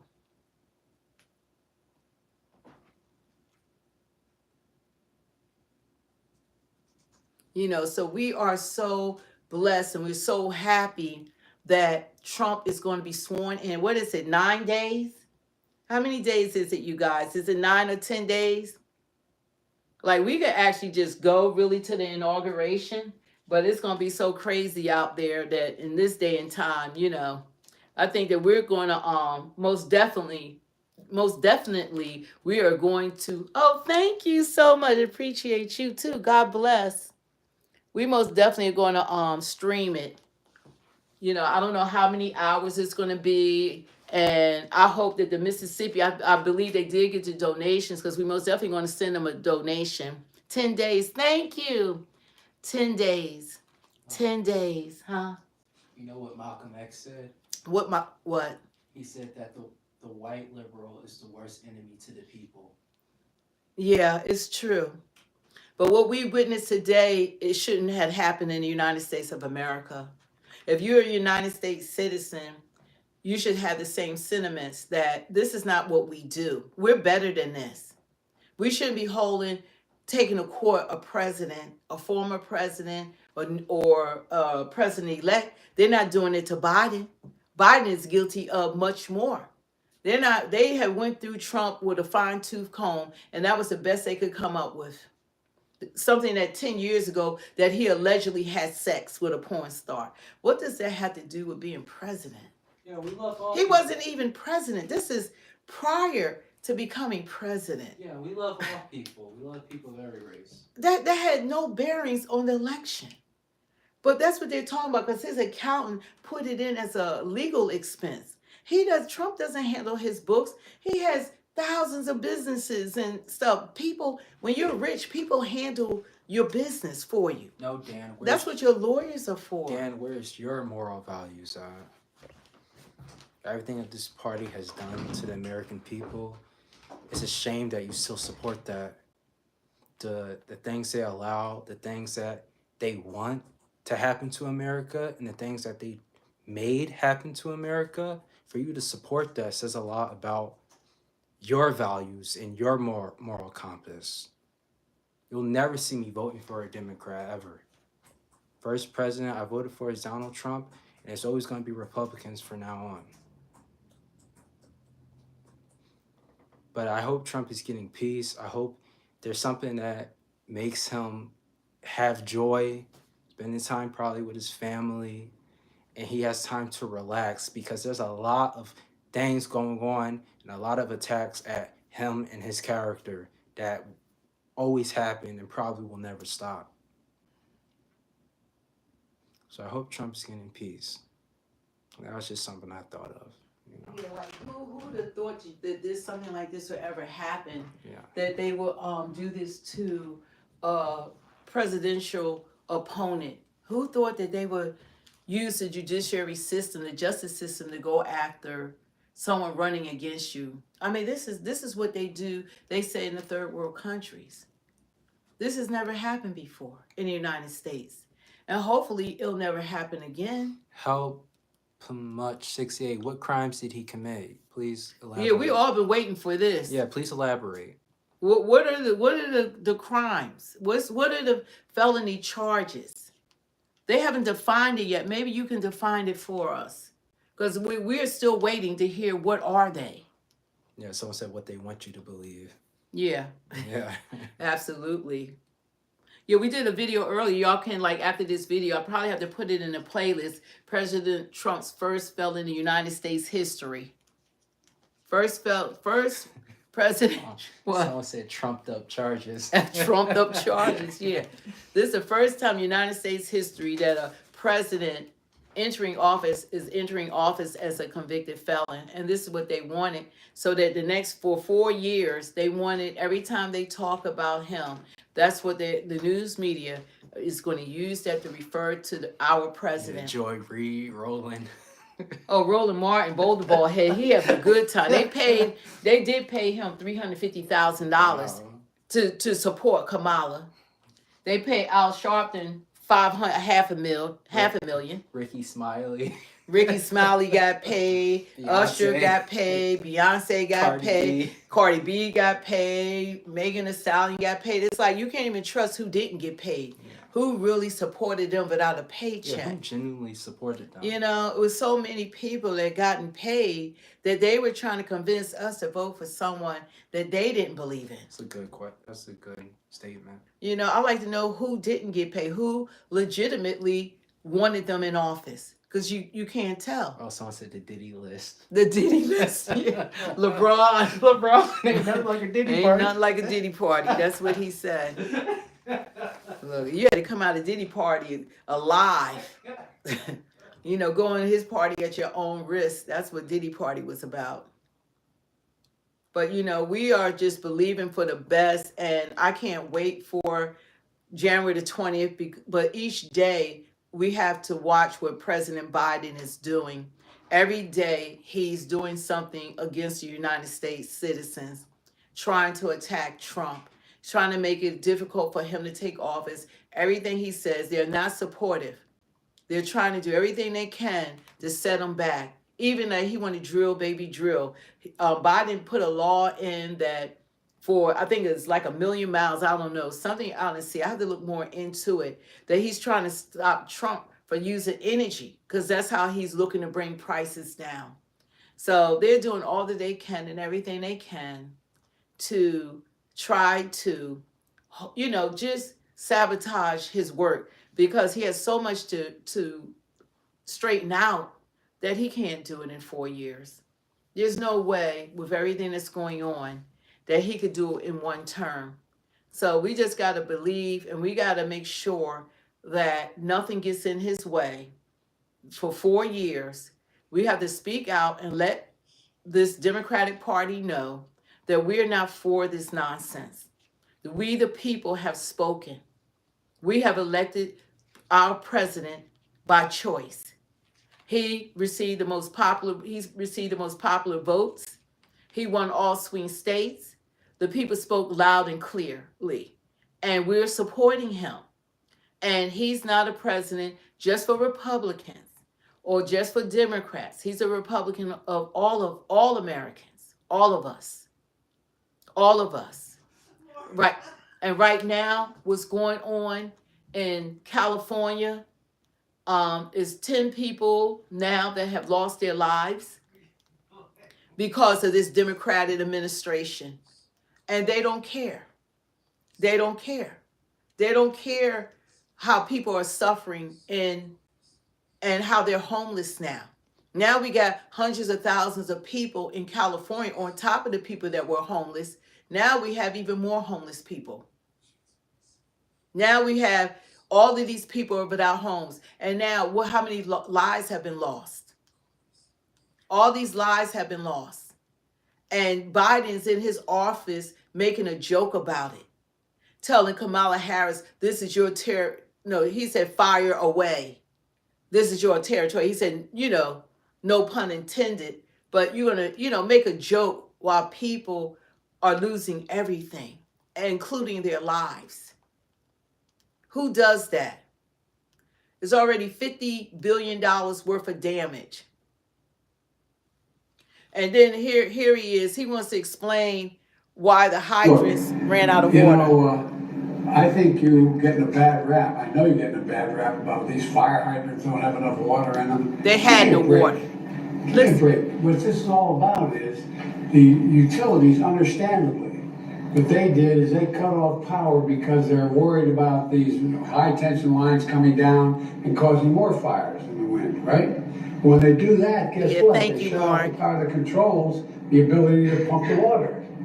And so now you're getting generators here. I mean, this is complicated stuff. You're going to have a lot of demagogues out there trying to take advantage of it. But you're doing the right thing. We're going to get it done, God willing. And I say to the people of Southern California, God bless you. Stay strong. Stay strong. We're not going anywhere. Look. He is going somewhere. He's like, you're fired. You're fired. That's what you are. You are going somewhere. Quick, fast, in a hurry. That's not good enough. He's talking about the fire hydrants. They had no water. The people had to stand there and watch their houses burn to the ground. The firefighters had no water to put the fires out. And he's trying to make an excuse about it. This is crazy. It's crazy. You know, what he is saying. Assistant Chief Dominic Choi from the Los Angeles Police Department. All right. Good morning. On behalf of the Los Angeles Police Department, I just want to extend our deepest sympathies to all those affected by our fires. And that includes many of our own LAPD officers who've lost homes and property. Wow. In this fire. And they continue to serve these communities. And I appreciate all their work. I have a number of important updates for all of you today. And I'm going to start by an arrest that was made late yesterday afternoon. So yesterday afternoon, the Kenneth fire started at the border of West Hills and the city of Los Angeles and Ventura County. At 4:32 p.m., we received a 911 call that a suspect was attempting to light a fire in the community of Woodland Hills and was being detained by residents. Officers from LAPD's Topanga area responded and took that suspect into custody. And once we learned that this suspect was a possible arson suspect, our Major Crimes Division responded to Topanga Division, along with Ventura County sheriffs, who was the lead in the Kenneth fire investigation. But they responded, they interviewed this suspect. After the interview and additional investigative steps, looking at some additional evidence that was present, they made the determination that there was not enough probable cause to arrest this person on arson or suspicion of arson, and therefore this person was arrested on a felony probation violation. This investigation is ongoing, however, and I'd like to thank those community members that were involved in this. Talk about the water. Bring this person. Talk about putting out the fires. So we can have an ongoing investigation. The second point I want to talk about is, for any of those people looking for loved ones or missing people related specifically to the Palisades fire. Now, the county is also doing this for the Eden fire, but for the city of Los Angeles, we've stood up a family assistance center. This center is located at Chevy Hills Recreation Center, and it's at 2551 Motor Avenue. It's going to be open today from 10 a.m. to 6 p.m. and tomorrow from 9 a.m. to 5 p.m. We will have 10 officers there ready to receive anyone who needs to report a missing person related to the Palisades fire. We will also have the American Red Cross, the Mayor's Crisis Response Team, the LA County Medical Examiner's Office, and the LA County Department of Mental Health.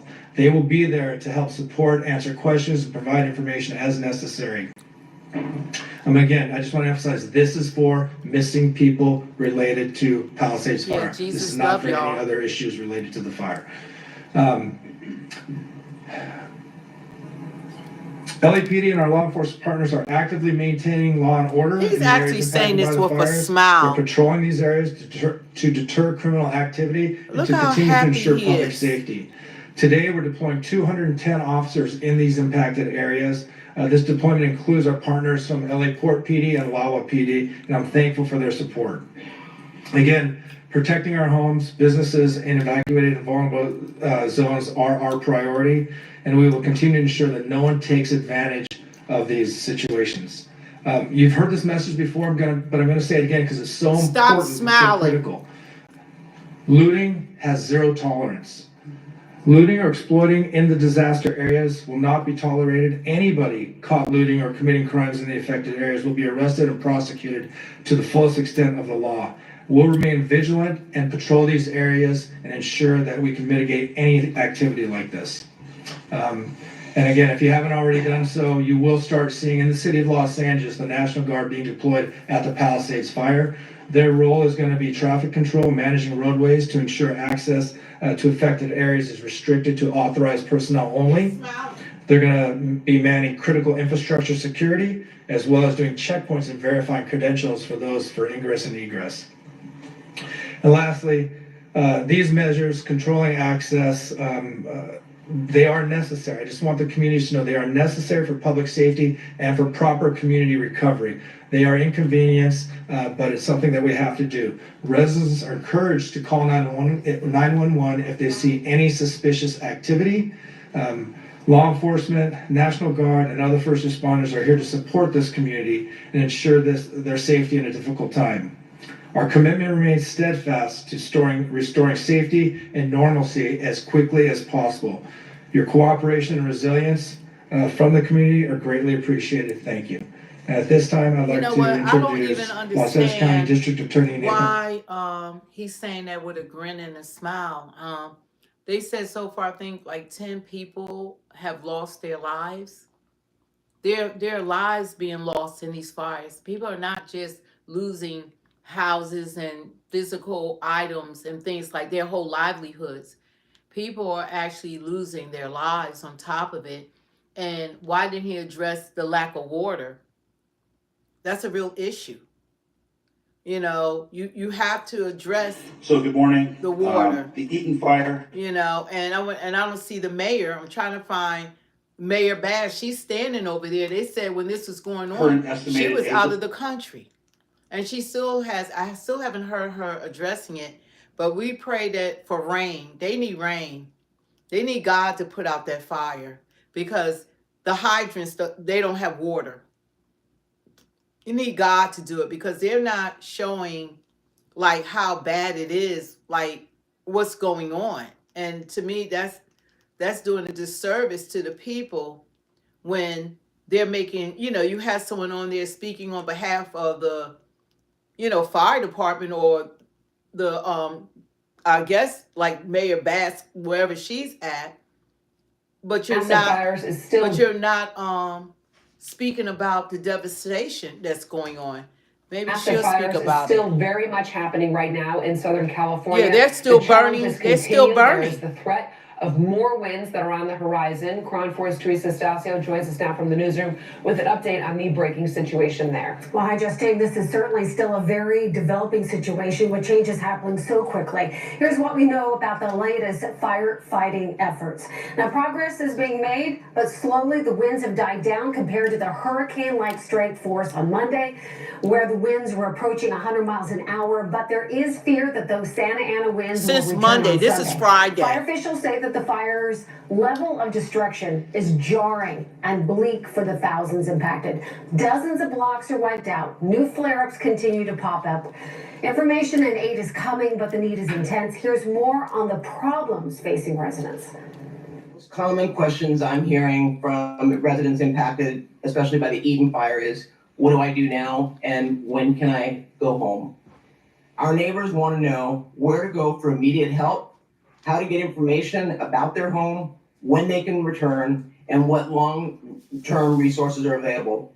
I want people to know this evening at 4 p.m. there will be a virtual meeting for all residents impacted by the Eaton fire to get their questions answered. Still hearing that people, I know yesterday we announced that FEMA has set up a website, and I'm seeing that people are filling out the form and being denied. I'm following up on that to find out what is going on. That's what they did in North Carolina. Because it is completely they're doing the same thing, denying the help. mind-boggling to me that people who have lost everything are filling up a form as told, and then are getting an immediate denial. So if you have done that, please. FEMA doesn't have any money. They spend it on illegal immigrants. What's going on? Wow. As you can imagine, a lot of chaos and confusion about everything. We've got you covered. We're putting a lot of information on KRON4.com to make sure that you have information. Help is in there if you're American. To try to sort through it all. And again, there is going to be that Informational meeting tonight. As for reports of loss of water pressure to fire hydrants and limited water resources in wildfire zones. Now, Governor Newsom has ordered an investigation into the Los Angeles Department of Water and Power to try and dig into that. We're going to have a lot more coming up, of course, always on Cron4.com and coming up later on Cron4 News. Reporting in the newsroom, Teresa Stasio. Back to you, Justine. How do you guys feel about them not having water to even put out the fires? And what about FEMA? Do you think FEMA is doing their job to help American citizens? This is the same thing that they went through with Hurricane Helene in North Carolina, Tennessee, Florida. I forget the name of the other hurricane. I think it was Milton or something like that. They filled out the applications. Mind you, they lost everything. They didn't even have internet. That's why Trump had asked Elon Musk to bring in Starlink so people would have some sort of access to internet. And that's what he did immediately. But when people start applying for that little $750, that they were all being denied. And the same thing is happening now. People are filling out the applications for the help and they're being denied. So they're doing the same thing to the American people. They're following through because when you experience the losses that these people have experienced, they have nothing now. They don't have any cars, houses, clothes. They don't have food. They don't have shelter. They have nothing. They have nothing. And some of the businesses that they might have worked for are burnt down. They said over 10,000 buildings have burnt down to the ground. That's including your banks. That's including businesses that you might have worked for the last 20 years. They're no longer there. So they're like, what are we going to do? And then they tell me, always call, people would say, call FEMA. They have done a horrific job, Mayorkas, with FEMA. They have misdirected that money. And now that Americans need the help, it's not there. That's why I said that we need to have America first. That we gave out so much to the rest of the world and open up our borders and receive 12 million homeless people, that when American-born citizens need help, it's not there. So what do you think about FEMA? Do you think FEMA is doing their job? Do you think FEMA has money to help these people? You know that in Hawaii, they still need help. They haven't helped the Hawaiians when they went through their fires. Where's the money? Show me the money. Where's the money at? Can someone tell us what happened to the money? People online, and the news had to report it because people are calling in the news. You imagine having no money, no income, no housing. You can't feed your kids. Your baby needs milk. You know how much milk costs for the baby? They need baby food. They need diapers. They need everything. They need jobs. They need their money. What happened to the money? This is a Democratic city, Democratic mayor and governor. And they did not prepare for this. And now they running around and talking about y'all just hold on. Like they've been holding on for 4 days, 4 or 5 days. And the place is continuing to burn. They need rain. They got to pray for rain. Just like in the Bible, you got to, like Elijah did, you got to pray for rain. You got to pray to God that it rains. Because these knuckleheads are not going to help. It's just going to burn everything down.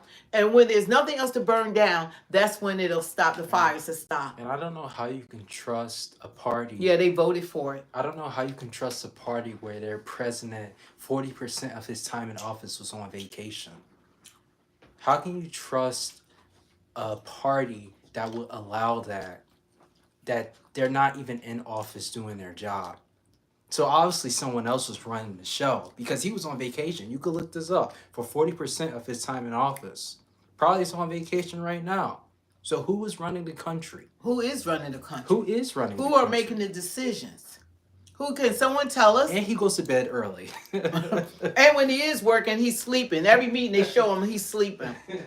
They say he doesn't even work past 4. If you don't talk to him before 4, then you out of luck. Obama. Yeah, I think Obama. I'm like, why Obama look more stressed now? And he's not even a president right now. Oh yeah, he is. When he was talking with Trump probably was like, I know you've been running this country. Yeah. I was like, what were they talking about? And Trump was like, you thought you got me, didn't you? And Obama like, how did you know?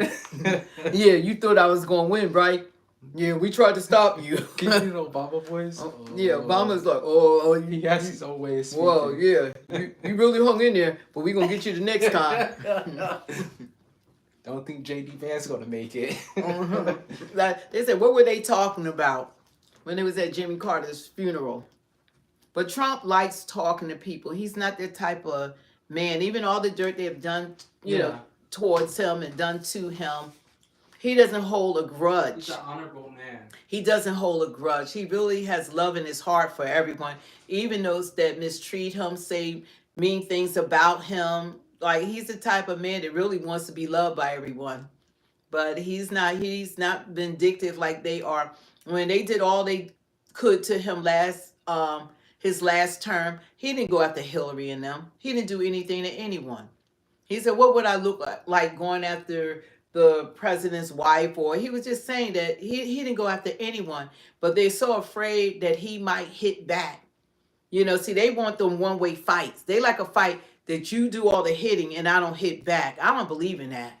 I don't believe in one-way fights. I believe in they touch you, you touch them back. You hit back, you know, but he turned the other cheek like you're supposed to, and he forgave them, and he put his attentions on the American people, and I believe he's going to do it again. And every chance they're going to get, they're going to act like he's going to attack them. He's going to get them because all the dirt that they've done to him, they've done stuff to him that we don't even know about. You know, the things that they have done to him. You know, Biden sitting around and telling people, hang in there and all of this, and it is their fault. Thank you. He's a fool. One of the things that you and I have, and that's Mayor Bass. We not only have to build back, we have to build back better. There are certain things we can do. You're talking about build back better. You're talking about mansions. Mansions were destroyed. And they're not coming back. Money, but it also saves money. There is climate change. All that taxpayer money they was getting from the mansions, it's gone. To deal with it. It's gone, dude. You know, when I was a YouGov and we were looking around the state, it looked to me as I traveled when I was out with you in California, what it reminded me of more of a war scene where you had certain targets that were bombarded, where artillery was just blew them up. With no rhyme or reason. In other words, you'd have this fire going crazy and burning everything down and 3 houses being fine. Nothing's happening. It didn't happen this time, dude. That were still green. They're still green. Why is he talking about this guy? You know, we're just looking at everything is burning down, Biden. You know, all the vehicles are melted. Melt. Yet the house next door still has green shrubbery on it. And, you know, the house is fine. There's only, I think, 4 or 5 houses in that 200, you know, it's in the Pasadena area. But my generic point is, it's almost like it's a battle scene. But you know, Mr. President, we saw that in South Carolina, North Carolina, Georgia, and Florida with hurricanes. Yeah. This is also the nature of, to your point, this change. And y'all did nothing. Weather conditions. Shut up. Not only are they did nothing volatile and devastating, but there is no method necessarily to the impact in terms of the predictability of where it might land if we're talking about a hurricane or a wildfire. Well, for example, it's a resilience and adaptation. You know, we found, Gov, that in these other areas, like the hurricanes from North Carolina to Florida, where you saw entire highways devastated, coming off the side of mountains. And y'all gave the people nothing. They're still living in tents.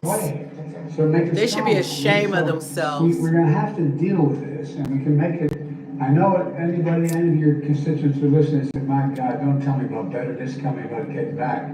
But, you know, we can not only build it back, we can build it back better, God willing. 100%. No, it is remarkable, and it's, yeah, to your point, particularly as the smoke is clearing, you see that, very indelibly and visually here in this fire. These And that's Governor. So he's on the phone with Governor Gavin and Mayor Bass. I don't know who the other lady is. Home hardening investments, and that was this isn't Fox News. This is Forbes. This is Forbes. Remember, we lost 85. You believe everything on MSNBC. Paradise, California, in those structures that did survive, and so we changed our building codes.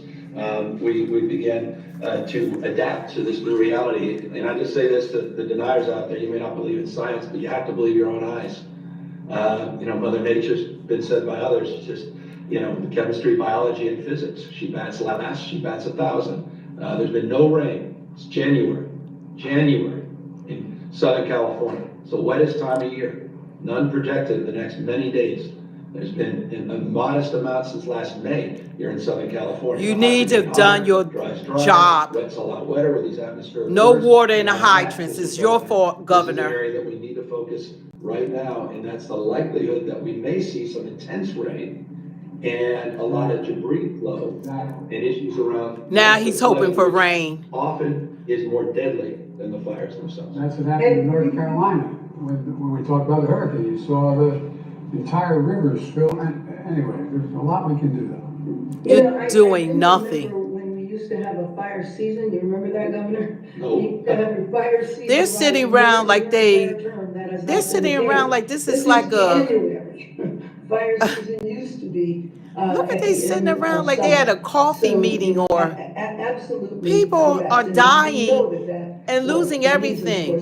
And they're making jokes about all of this. Again, sending out your Deanne Cresswell. It was wonderful to meet you yesterday. Everybody was very excited to know that you were going to be here and to know that FEMA was going to be FEMA is not answering the call, liars. Oh my God. Continuing that is really what is needed right now, and I want to thank you once again. This has been really a terrible thing that has happened. These people are so freaking disgusting. It's just wrong. All of it's wrong. I mean, this fire breathing, they're sitting around while people are literally suffering, while people are losing everything, while people are hurting. They sitting around talking about, yeah, about the hurricane, can't tell. But y'all did not come to the aid of American people. They still are living in tents. They still don't have aid for Hurricane Milton or Hurricane Helene. The people in Tennessee, North Carolina, they're going through it. I mean, these people, FEMA has not supplied the aid like they were supposed to. And then when she went there, you're going to give migrants $13,000 in EBT cards, food stamps, but you're going to tell American citizens that we're going to give you $750. $750.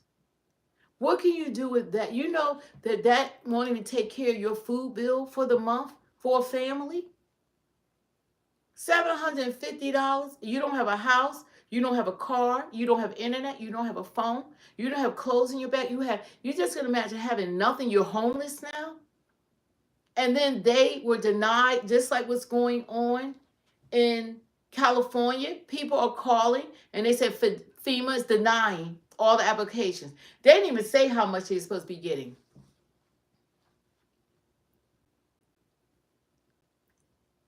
This is crazy. What's going on. And they're sitting around like it's no big deal. No big deal. They got the governor. They're all, every last one of them were Democrats. They're sitting in the office while lives are being lost. They're not even taking it seriously. It's not even being taken seriously. And that was Ford News. It's not Fox News. But you should listen to everyone. I listen to everyone. But I don't want to listen. All I used to listen to was the mainstream media, who are just liars, not giving us the meat of the news not telling us the truth. You know, they're going to report what they want us to see and what they want us to believe. You know, people want to hear the truth. We want to know what's going on both sides. And these people are sitting around while California is burning down. They said this has never happened in the history of California. They have never had fires like this. They even tried to blame it on a guy talking about and they had to debunk that. You know, you want to find someone to blame instead of themselves. Where is the water? They know California had fires. Where's the water at? That's because of Gavin Newsom. He did not prepare for these fires. They said they redirected the water into the ocean instead of redirecting the water that could have put these fires out. You can't put a fire out without water. You can't put it out. Look at the wildlife that's being impacted. Let's talk about the trees, the wildlife, the homes. We're not in California. We're not talking about houses. We're talking about mansions. We're talking about whole communities are destroyed. They're gone. The communities are gone. It looked like a bomb went off. Like there was a war. And he's sitting around in the Oval Office and she's sitting there, and Gavin Newsom and Mayor Bass, they're on there talking about, oh yeah, remember how this was? And I remember, don't nobody want to hear that. What they should have been saying, this is the plan. What's the resolution? What's the plan? This has been going on for days. What's the plan? What's the plan to save the rest of the homeowners' homes? What's the plan here? Where's the help at? FEMA's not working. They're going to put that on Trump. In 9 days, 10 days, California's going to be Trump problem. And that's when you're going to see action. If it's still there. They just waiting for Trump to get in office so they could give this to Trump. They want to give this problem to Trump. And this is their problem. That's what they're going to do. They're not getting the water there, the resources there. They knew that this could happen. Trump said he told this man about this years ago, about getting the water there to redirect, and he didn't want to do it, Gavin Newsom. And now look what's going on. People don't have anything to return to. I just can't imagine. Can't imagine. Imagine going there and everything you work for is gone. It's no longer there. That's what they're experiencing, you guys. What would you do if you were there? Do you believe that you could rely on FEMA? How many of you on this stream believe that you could rely on FEMA if there was a disaster in your neighborhood? Will FEMA be there for you?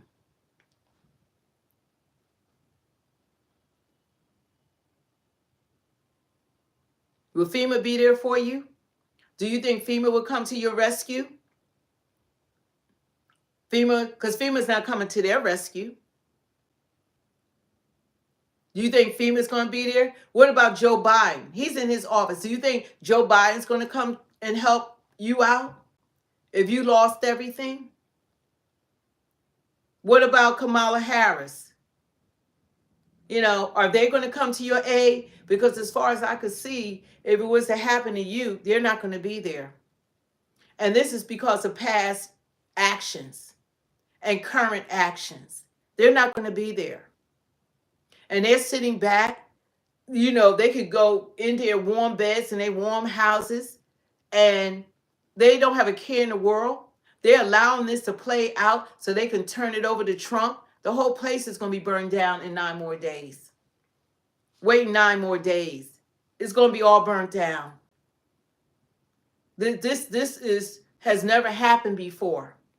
And these people aren't prepared, and they're not helping the Californians. They're not helping none of the citizens. They're not helping them any more than they had helped North Carolina or Tennessee or wherever the hurricanes had landed. And they sitting back instead of having a briefing. And why are you going to film that and allow American citizens to hear that garbage? Why aren't y'all sitting around talking, telling American people your plan? What are you going to do about it? What are you going to do about it, President Biden? What are you going to do about it, Vice President Kamala Harris? What are you going to do about it, Governor Gavin Newsom? What are you going to do about it, Mayor Bass? What are you going to do about it? What's the plan? Leadership, you're supposed to be a problem solver. You're supposed to have a plan. What is the plan? Sitting around and y'all chit-chatting like a group of friends just getting together, just kicking it, and there's no action behind it. What are you doing as far as what legislation? What are you doing getting immediate help to these people? That's supposed to be FEMA. Do you guys believe FEMA is going to help them? Yes or no? Do you think FEMA is going to come to the rescue? Really? Is FEMA going to help them? Do you think Joe Biden was a great president? Do you think Joe Biden did all he could for this country that he moved? Do you believe Joe Biden moved this country in the right direction? I want to hear from everyone. Do you believe that we were heading in the right direction? Do you believe Kamala Harris was the answer for this country? And Tampon Tim, you think this is something that they could handle? You believe that they could handle these situations? Because she's sitting around there, her and Biden sitting there chit-chatting. They're not talking about anything, doing anything. So you're watching it just like we are. They're not trying to do a darn thing. Biden hoping for rain. I was saying it earlier. They need God. They need God to send the rain. Because these people aren't going to do a darn thing. Because they didn't prepare for it because it's bad leadership. They were not the right ones for this office. And they most definitely aren't leaders. They are hurt. They have hurt this country. And they continue to hurt this country. And I don't know, he has a whole 9 days. We probably haven't seen, I think he's going to go out with even a more banger than what he's already been doing. We don't know what this man might. He already let out prisoners and exonerated criminals. He's done pardon his son. He's done everything. He's doing all kinds of stuff to this country on his way out the door. Talking about smooth transitional power, the transition of power. That was a lie. That was a lie. What we should be focused on is the California wildfires, not making Trump a felon. Exactly. And that's what Trump was saying. He said, we got all this stuff going on in this country. We got the fires. We got the wars. We have the illegal immigration. We have all these things. And he said, you are spending taxpayer dollars worrying about me. And you're not focusing on the real issues. We need people, if you love this country, you want a president, don't you? Don't you want a president that's going to speak for you, that's going to have your back, that when he walk in the room, everybody know that he a boss, he's the leader of the free world? Yeah. Don't you want a president that demands respect? And let people know this is what you're going to do. We love you too. This is what you're going to do. How many of y'all are still crying over Kamala? If you're crying over Kamala Harris, let us know why. What would have made her a better president than President Trump? It's a good question. What would have made her a better president than President Trump? What would have made Vice President or Tampon Tim, what would have made him a better vice president than J.D. Vance? They're going to say abortion and put in stuff. What would make these people better for the office? What would make them better elected officials? Because we already experienced this current administration, and I heard Kamala say that she wouldn't do anything differently than what Biden has done. So we were going to have this same stuff going on. So what would have made her a better president than Trump? For people who are still hurt over the results of this election, because we need to come together as Americans And we need to help one another. Kamala's only black when she's running for president. Yeah, she's not black now. You don't hear anybody talking about she black now. If she running 4 more years, she'll go back to being black. But right now, she Indian. And that's the truth. Collard greens in the bathtub. Nobody put collard greens in the bathtub. I don't know what's up with her or where she got that from. But it's sad that when you got a chameleon that doesn't know a culture, like that's just nasty.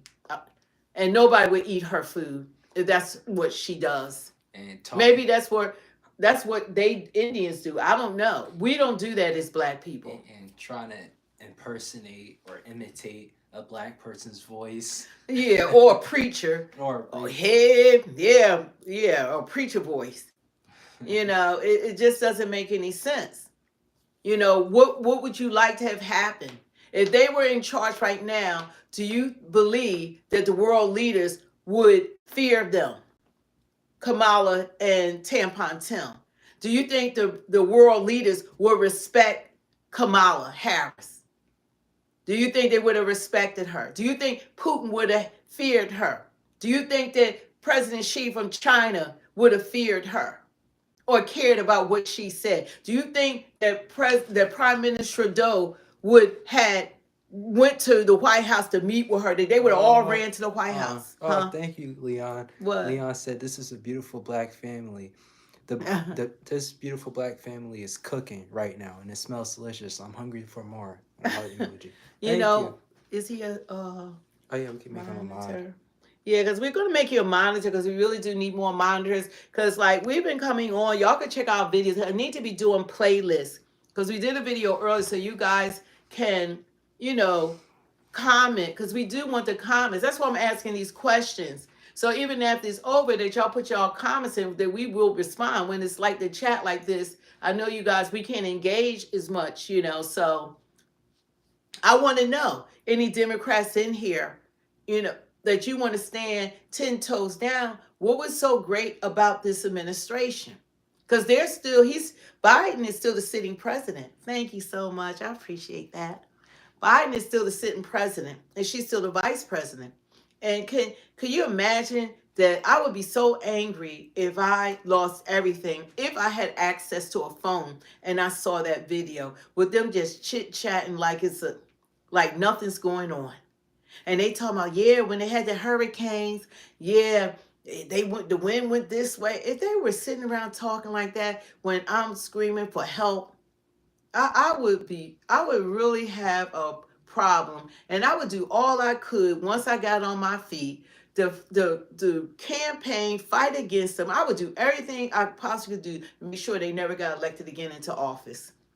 That would just be my lifetime goal, would be to keep them out of office. Because this stuff is serious. 10 people have lost their lives and they shooting the breeze. They're shooting the breeze. Nobody's coming up with any plans. Nobody is talking about what's the next move is. Nobody's talking about hauling in water or something. Nothing is going on. And that's a problem. You know, that's why you have to pray for your leaders. Because this is just unacceptable. Everything they're doing is unacceptable. You know, nobody should be going through this. I think some of you might even be better leaders than what we're seeing from these people. And what they did to Trump today, that's unheard of. This is the United States of America. When did we start weaponizing our justice system against our opponents, our presidential opponents? When did that start? When did we become like third world countries? When did that happen? You know, we need to look at and identify who we are as a nation. Like, we're supposed to pride ourselves of setting an example for the rest of the world. The rest of the world watched how we treated our president-elect. Everyone watched how we treated our former president. You know, everybody watched the lack of respect that we gave him and how he was railroaded and how he was unjustly went through all of this, because Either the law works for all of us or none of us. How are you going to take someone to trial in the first place when the statute of limitations had expired? How do you break the law and do that? And they went 9 years back. This is before he wasn't even president when this happened, unlike Bill Clinton. See, someone said Merchant didn't disappoint. The Bill Clinton was in office having a sexual act committed. He was the president of the United States. Bill Clinton. He had Monica Lewinsky in the office with him. He was seeing other women. And he was a sitting president. Trump wasn't a sitting president when allegedly he had sex with a porn star. But we're now holding him accountable. He wasn't impeached. He didn't have a trial like Trump went through. None of that happened to him. And he actually was having sexual acts done on him. But it's okay if a Democrat does it. So it's laws for certain people. Bill Clinton was a sitting president when he was having sex with Monica Lewinsky inside the White House. I believe it was in the Oval Office. He didn't go through this. And I believe he was seeing someone else too that he was having an affair with. He didn't go through this. It's been probably brought up before. It's just the sources of news you've been watching haven't been saying this. What? They say if your claim is true, why hasn't it been brought up before? It has been brought up. Yeah. Everybody knows about Bill Clinton. But Google it. Yeah, Google. See, that's a great thing about Google. Yeah, they're CNN and places like that. That's what they should have been comparing the whole thing about Trump. It should have been a comparison all along. Trump was not president when he allegedly had sex with what's her name, Stormy Daniels or Stormy. He wasn't president. This was before he became president. And he's not an accountant. His accountant put it down as a legal expense. He had lawyers. They're supposed to take care of all his business. Her name is Stormy Daniels. Thank you. So they should have been doing a comparison. Bill Clinton was a sitting president. Trump wasn't president. He was running for president. And now they're going to go back 9 years and they're going to hold him accountable about perhaps allegedly having sex with a porn star and he wasn't president. This is just crazy. But Bill Clinton had sex in the Oval Office with Monica Lewinsky and he didn't go through what Trump went through. We didn't do that to the president, but we did it to Trump. Trump had 2 assassination attempts. Even if you don't like him, he didn't deserve that. But you had people that felt like that was okay. That's evil. It's evil. You don't wish that on people. You should never wish things like that on people. But we're not holding Democrats accountable. And I've been a Democrat. That's what I'm saying. I'm saying this. But I believe what's right is right and wrong is wrong.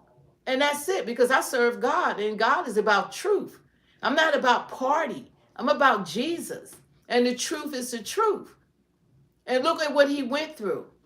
It was a disgrace. It was a disgrace that this is how we treated him. But we the people spoke up and we elected him. We elected him president of the United States of America, and he's going to be sworn in, and he's going to be president of all the people. And thank you so much. He said Bill Clinton, Paula Jones paid $760,000. Oh, so he paid Paula Jones. That was the other person. Paula Jones. Paula Jones. And did they do this to Bill Clinton? He paid Paula $760,000. She got paid $760,000. And this is what the people need to be educated about history, what has happened with some of these presidents. That's Bill Clinton. And Trump was never in the Oval Office. He wasn't president. When all this allegedly happened, when he had that allegedly one-night stand or whether it was Stormy Daniels. This has all been crazy. And he said it's not against the law to have sex with someone. Last I heard, unless they're a minor, I guess. But this is crazy. It's crazy. But Bill Clinton was the president of the United States of America. And he had other women. He had Monica Lewinsky, Paula Jones, like someone in the chat just told us. It doesn't make any sense. And we need to do all we can to support our incoming president. And this is the reason why I feel that way. Because they get a pass. And the news media should have been bringing it up. That's what the news media should have been doing. They should have been bringing it up and doing the comparison if the media wasn't biased. If they were not biased. Thank you. Because when they try to spam the feed, nobody cares about that. That's so overplayed. Yeah, January 6th was a great day. Trump got certified to become president of the United States so he could be sworn in on January the 20th. Thank you so much. I'm happy that Trump won it. Trump 2024. I'm so happy too. God bless America. Thank God. Thank God. God is still sitting on the throne. We wasn't going to survive more of this. California is burning down. These people are chit-chatting, shooting the breeze like nothing is going on. And they're not even trying to tell the American people, this is what we're going to do. This is how we're going to handle this. This is what we're going to do moving forward. They're not saying anything. Not one thing. It's sad. This is sad. And it's a disgrace that they are still in leadership. They're still in leadership. It's sad. But we need to look forward and we need to have people. Are you going to support Trump when he takes office? How many people are you going to support Trump, or are you going to continue doing what mainstream media is going to do? Everything he says and everything he tries to do for this country, they're going to attack him no matter what he does, no matter how great it is, no matter how it's going to benefit the American people. They're going to fight him. And if you're not going to support him, why not? If you're an American citizen, do you want America to be better than what it is now? Do you believe that this is great, what has been going on? Do you believe that they are going to continue to attack him and stop him from doing the job that we elected him to do? And if that's so, if you're for Trump, then you need to make sure that you get in contact with your congressmen, your senators, or whomever. If they go up against them, you need to make your voice heard that I will not vote you back in office if you don't support him. You got to use the power of your vote, the power of your voice. You have to stand up for him because, no matter what's going on, they're going to try to say, if he wanted to put water in California, they're going to fight him. If he wanted to make sure that the victims that have all these losses that have taken place, they're going to fight him. If he wants to build the southern part of the border and continue building the border, they're going to fight him. If he's going to try to get the criminals out of this country, they're going to fight him. They're going to fight him. Everything he's going to try to do that we the people elected him to do, they're going to try to stop him. They're already talking about him. The news, after the way that they lost, they still have the same rhetoric. They still saying the same things. They're still trying to find fault in everything he says. Everything he says. He's a businessman. He look at Greenland. Look, it's only 45,000 of y'all. We spend all this money supporting y'all. They should belong to us. This will help keep the world safe. He look at Panama Canal. That used to belong to us. Jimmy Carter sold it for $1. We need to get the Panama Canal back because China got ships and all that they're running the Panama Canal. Everything goes through the Panama Canal. We need to get our Panama Canal back. He looked at Canada. Might have been joking or not. He said, y'all need to be the 51st state. I never even heard of that. Because we're taking care of you. Our military is protecting you. We're giving you billions and billions of dollars to support you and your economy. And y'all don't do anything for the United States of America. this is how he's looking. We never had anybody coming in talking like a boss like that. Go, Trump. Let's go. Go, Trump. And he's not talking about having a war and all of these things. He's talking about doing deals. He doesn't want wars. He doesn't like wars. He's talking about doing deals. Well, do y'all think Kamala would have came in talking like a boss? I like seeing a man talk like a boss. I mean, I think that's sexy. That's like, go ahead. You that guy. You that guy. He moved the guy out the way. Even like with Trump. I'll never forget with Trump. I think it was one of those summits. It was, I forget where it was at. But the China or some other leader was standing there. Trump, like he came in and he took and moved that guy out of the way and did his suit like, yeah, like I'm here. I'm the big dog in the room. I love that because he is. And that he represents us. Yeah. And I'd rather have him doing that than Biden and everybody laughing at Biden he walking into the rainforest. And imagine if black people jumped cops like the illegal immigrants did. If black people jump cops like the illegal immigrants, we all be gone. They'll be dead man walking. we can't do what they do. Yeah. Everything a black person does, you're locked up for. But what they could do whatever they want to do because those laws are set up to protect them more than us.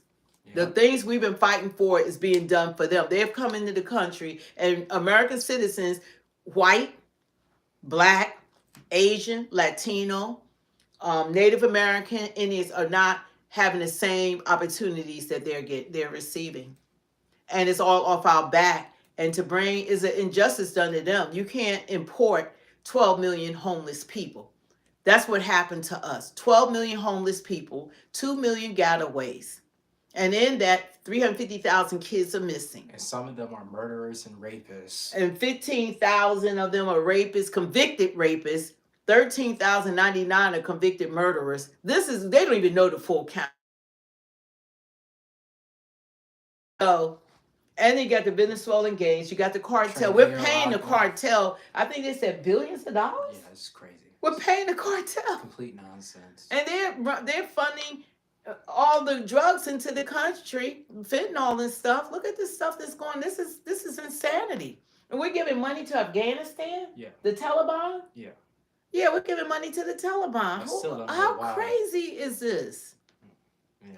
It doesn't make any sense. They just throwing out money like everywhere except for here, and that's why we're about America first. Joe Biden's trying to give Ukraine as much money as he possibly can. Oh yeah, he gonna drop more money on Ukraine. He just been every day it's like you get $1 billion, you get another $1 billion, you get 2 more billion, you get 50 billion. We'll say it's a loan. We already gave you 66 billion, and Ukraine over there, Zelensky. Hey Syria, you need some money? He asking Syria like we could give you some aid. And he trying He hustling with our money. This is crazy. Come on, you guys. Y'all got it. Like, y'all have to be enlightened. This is like called Speak the Truth for a reason. This is like, it sounds like the House of Cards. This stuff is insane. What's happening, but we need to stick together. And, I just want to know, like, when y'all leave a comment, do you think that we were heading in the right direction? Do you think Kamala Harris would have been a better president? If you thought she would have been a better president, then what would have made her a better president? She said she wouldn't have did anything differently than Biden. So why would you vote for her? Do you believe that we would have been heading in the right direction? Do you like how she's handling the wildfires? How Biden and them are handling the fires in California? Are you for the way that they have been handling when it comes to disasters in this country, the relief? Do y'all believe that FEMA is there for you? Will FEMA help you if your family was in distress and if you lost everything? Could you count on this government? Are you guys okay with them leaving all of our equipment in Afghanistan, right? Yeah, they left billions of dollars of equipment that I guess the Taliban and everybody else is using, Afghanistan people are using. We left billions of equipment there. So this is the administration that we had to endure for the last 4 years. So I just want, these are just some questions that I have for you guys. I would love to hear your responses, like people to watch the video, watch it later on, like leave the comments or whatever, share, like, and subscribe. Don't forget to hit the notification bell, because these are some things that we really need to look at and what we want from our leadership. And I'm not saying that Trump does everything right, because he doesn't. We all know that already. But what I'm saying is, let's look at the other side as well, because I've been on both sides now. Let's look at the other side. I believe like things to be equally, viewed. Let's look at both sides. Drill, baby, drill. That's right. Drill, baby, drill. Come on, Trump. Let's go. Let's go, Trump. Let's go. And he's the only president. I didn't meet him, but Biden and Obama and all of them, I met all of them. I would like to meet Trump. But a problem I just thought of, there's going to be chaos with Trump deport these people. They're not going to want to get deported. That's why I said just hold on to your hats. We're going to have to stick together as American citizens, because they're not going to go willingly. Yeah. That's when you're going to see how organized they are and what's really going on. Then y'all going to be like, Trump, help us. Yeah. What you doing about Trump? No, we're going to blame that administration that y'all want to stay in office. But he's going to try to do all he can to help the people in this country. And he doesn't have to. He's not taking a salary. He works for free for us. So what he's doing is out of love for us, because he said, and one thing that stuck with me, that he said, I'm standing in the way because they're trying to get to you, but I'm in the way. And that, he said better than that. That's all I can remember of it. Said. But he said that they're just trying to get to you, but he stood in the way for us. That's how powerful he was. Like, I'm standing in the way because they really after you. And I respect that. I salute you, Trump. Someone said that Trump is still going to help Ukraine. What do you think about that? He's not. He's going to end that war. He not. That's why Biden trying to give him the money, because Zelensky already know he's not getting nothing else from us. that gravy train is over with. It's about time. That's why he loading them up. Biden is loading them up. Loading him up. But what they need to do, and what this administration hasn't done, they never went to the table. And they never sat down with Putin. Nobody's talking about ending the war. And that's what Trump is going to do. He's going to have the conversation that they should have had 2 years ago. Okay? Yep, America has spoken. We have spoken loud and clear that he's our president. And I voted for a felon, and I'm proud of it. And I would do it again. And that don't, sticks and stones may break your bones, the words are never harm. We don't care, because they're going to call him a felon, trying to disrespect him, felon. And we're going to get t-shirts say, I voted for a felon, or he a felon, or whatever the case may be. Then why was there no wars when Trump was president? Why were there no wars if Trump loves wars so much? It look like Biden the one that loves wars. They don't want to end the wars. They have 2 wars under their watch. 2 wars. There were no wars when Trump was in office. Trump doesn't like war. He says it over and over again. He especially don't want a World War III. And that's where this administration was having us head into World War III. And thank God that we voted him out of office, because America is more of us that have sense that don't have sense. And because of us, you guys are being protected as well, because we didn't have true leadership that would have came in. God saved Trump for a reason. Yeah, God saved him. God saved him. He has a purpose. That shooter shot 8 times at him. 8 times. And was this close from hitting him. And a meter, centimeter, he just turned like that, and it went right past him. It's funny. It's unbelievable. Trump got interviewed after he was at his golf course. He's like, even I got better aim than him. Trump is funny, but we got to pray for those in leadership, and we just thank God for you guys that joined us. We're getting ready to get off, because it's Friday and we want to watch a movie, and we did go out to eat, but I'm hungry again right now, so I want to make something else to eat, and we're going to relax and just thank God. We got 9 days left. 9 days left. Trump. And we most definitely are going to be streaming it live. God bless you too. I would go, but I don't know what might jump off there, because what be going on after that. Oh, look, Fox News posted John Fetterman will meet with President Trump. The Democrats, the smart ones, are meeting with Trump because it's one nation under God. Like they all should be meeting with Trump. Yeah. And I like John Fetterman anyway, because he's real. He's not playing their games. He see what's going on, and he's going to meet, and that's what all the Democrats should be doing. The meeting with the incoming president of the United States, because we need to work together. And that's the only way you get things done, is to work together, not plotting and conniving and just calling people names and trolling people and at the expense of the American people. That doesn't work. That doesn't work. And we're not going to be in la la land and bubble land any longer. We're going to call it like we see it. You know, it's God bless you too. you know, that's what we're doing.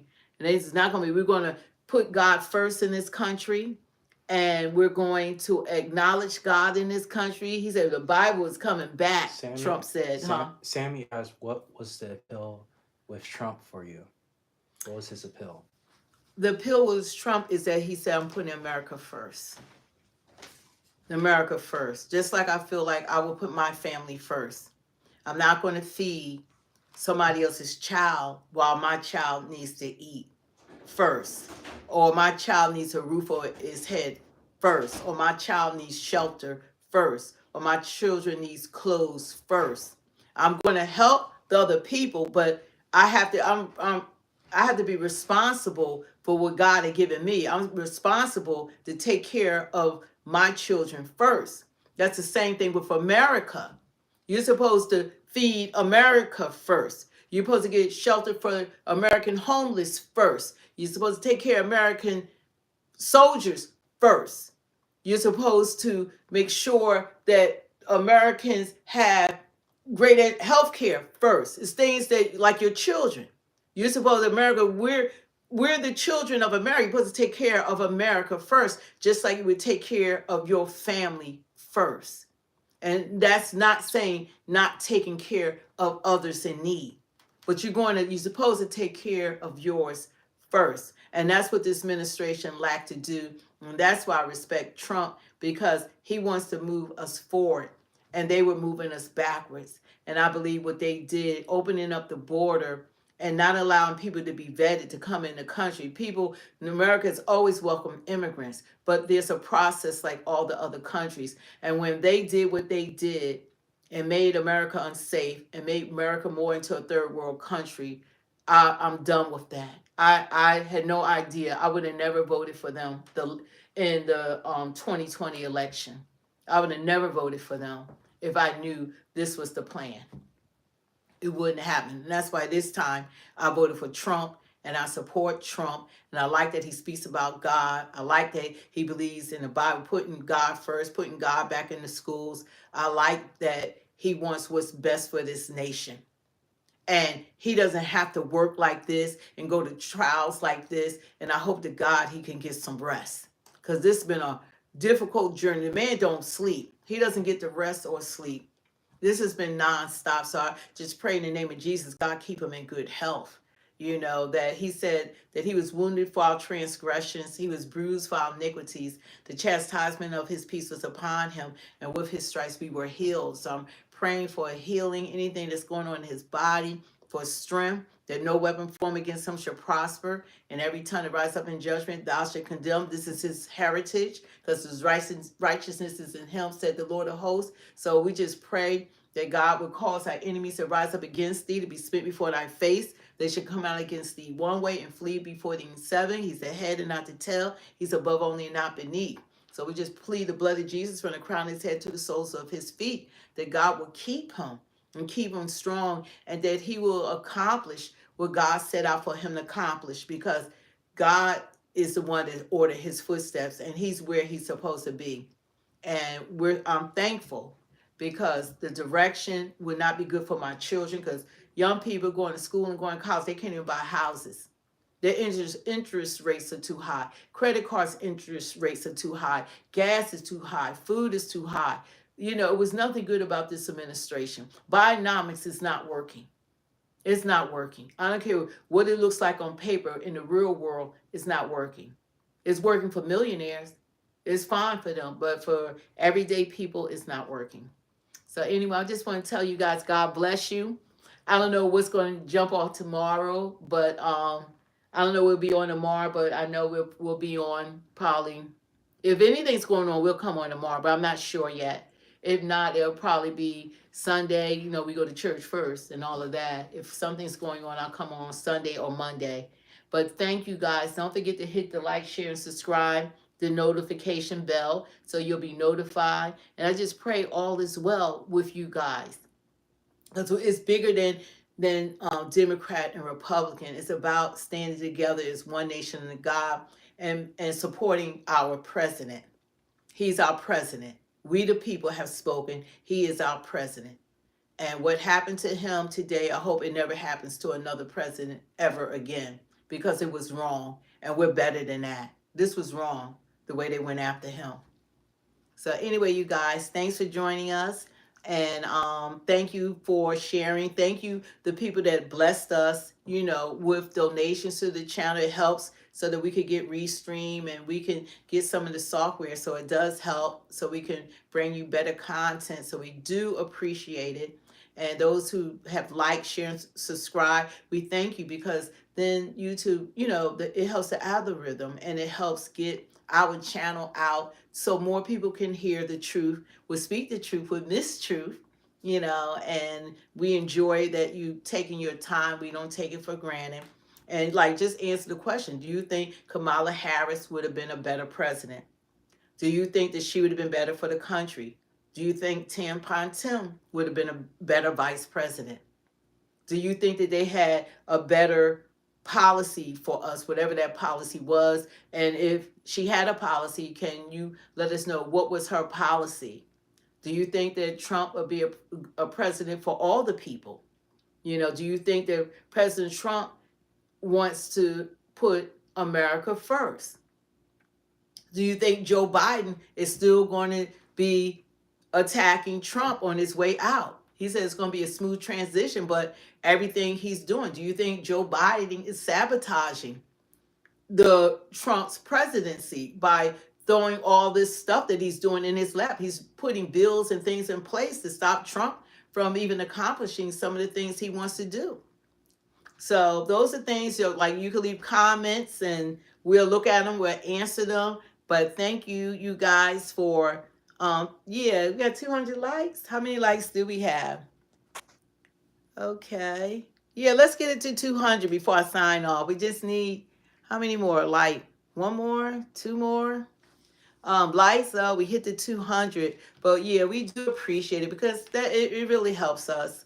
And we're taking our time to do this. This is like, this feel almost like I love doing it, but it's putting time in. It's like putting hours in at a job. So, you know, but we're doing it for you guys because it's coming from here. We're authentic, and we like for people to respond, and we do like, you know, your opinions are welcome, but just be respectful and all of that. But just try to answer some of the questions, like, if you voted for Kamala, are you going to support Trump now? You know, or do you think she would have been a better president? So anyway, thanks you guys for joining us. And don't forget to come back on. Thank you. I believe you. Yeah, thank you. Thank you, guys. So anyway, you guys, thank you so much for spending your time with us. Enjoy. God bless you. Have a good Friday. You know, just enjoy your night. Watch a movie. Have a glass of wine. You know, and thank God for another day. Anyway, we're signing off. God bless you. We're up to 2:11. Good night.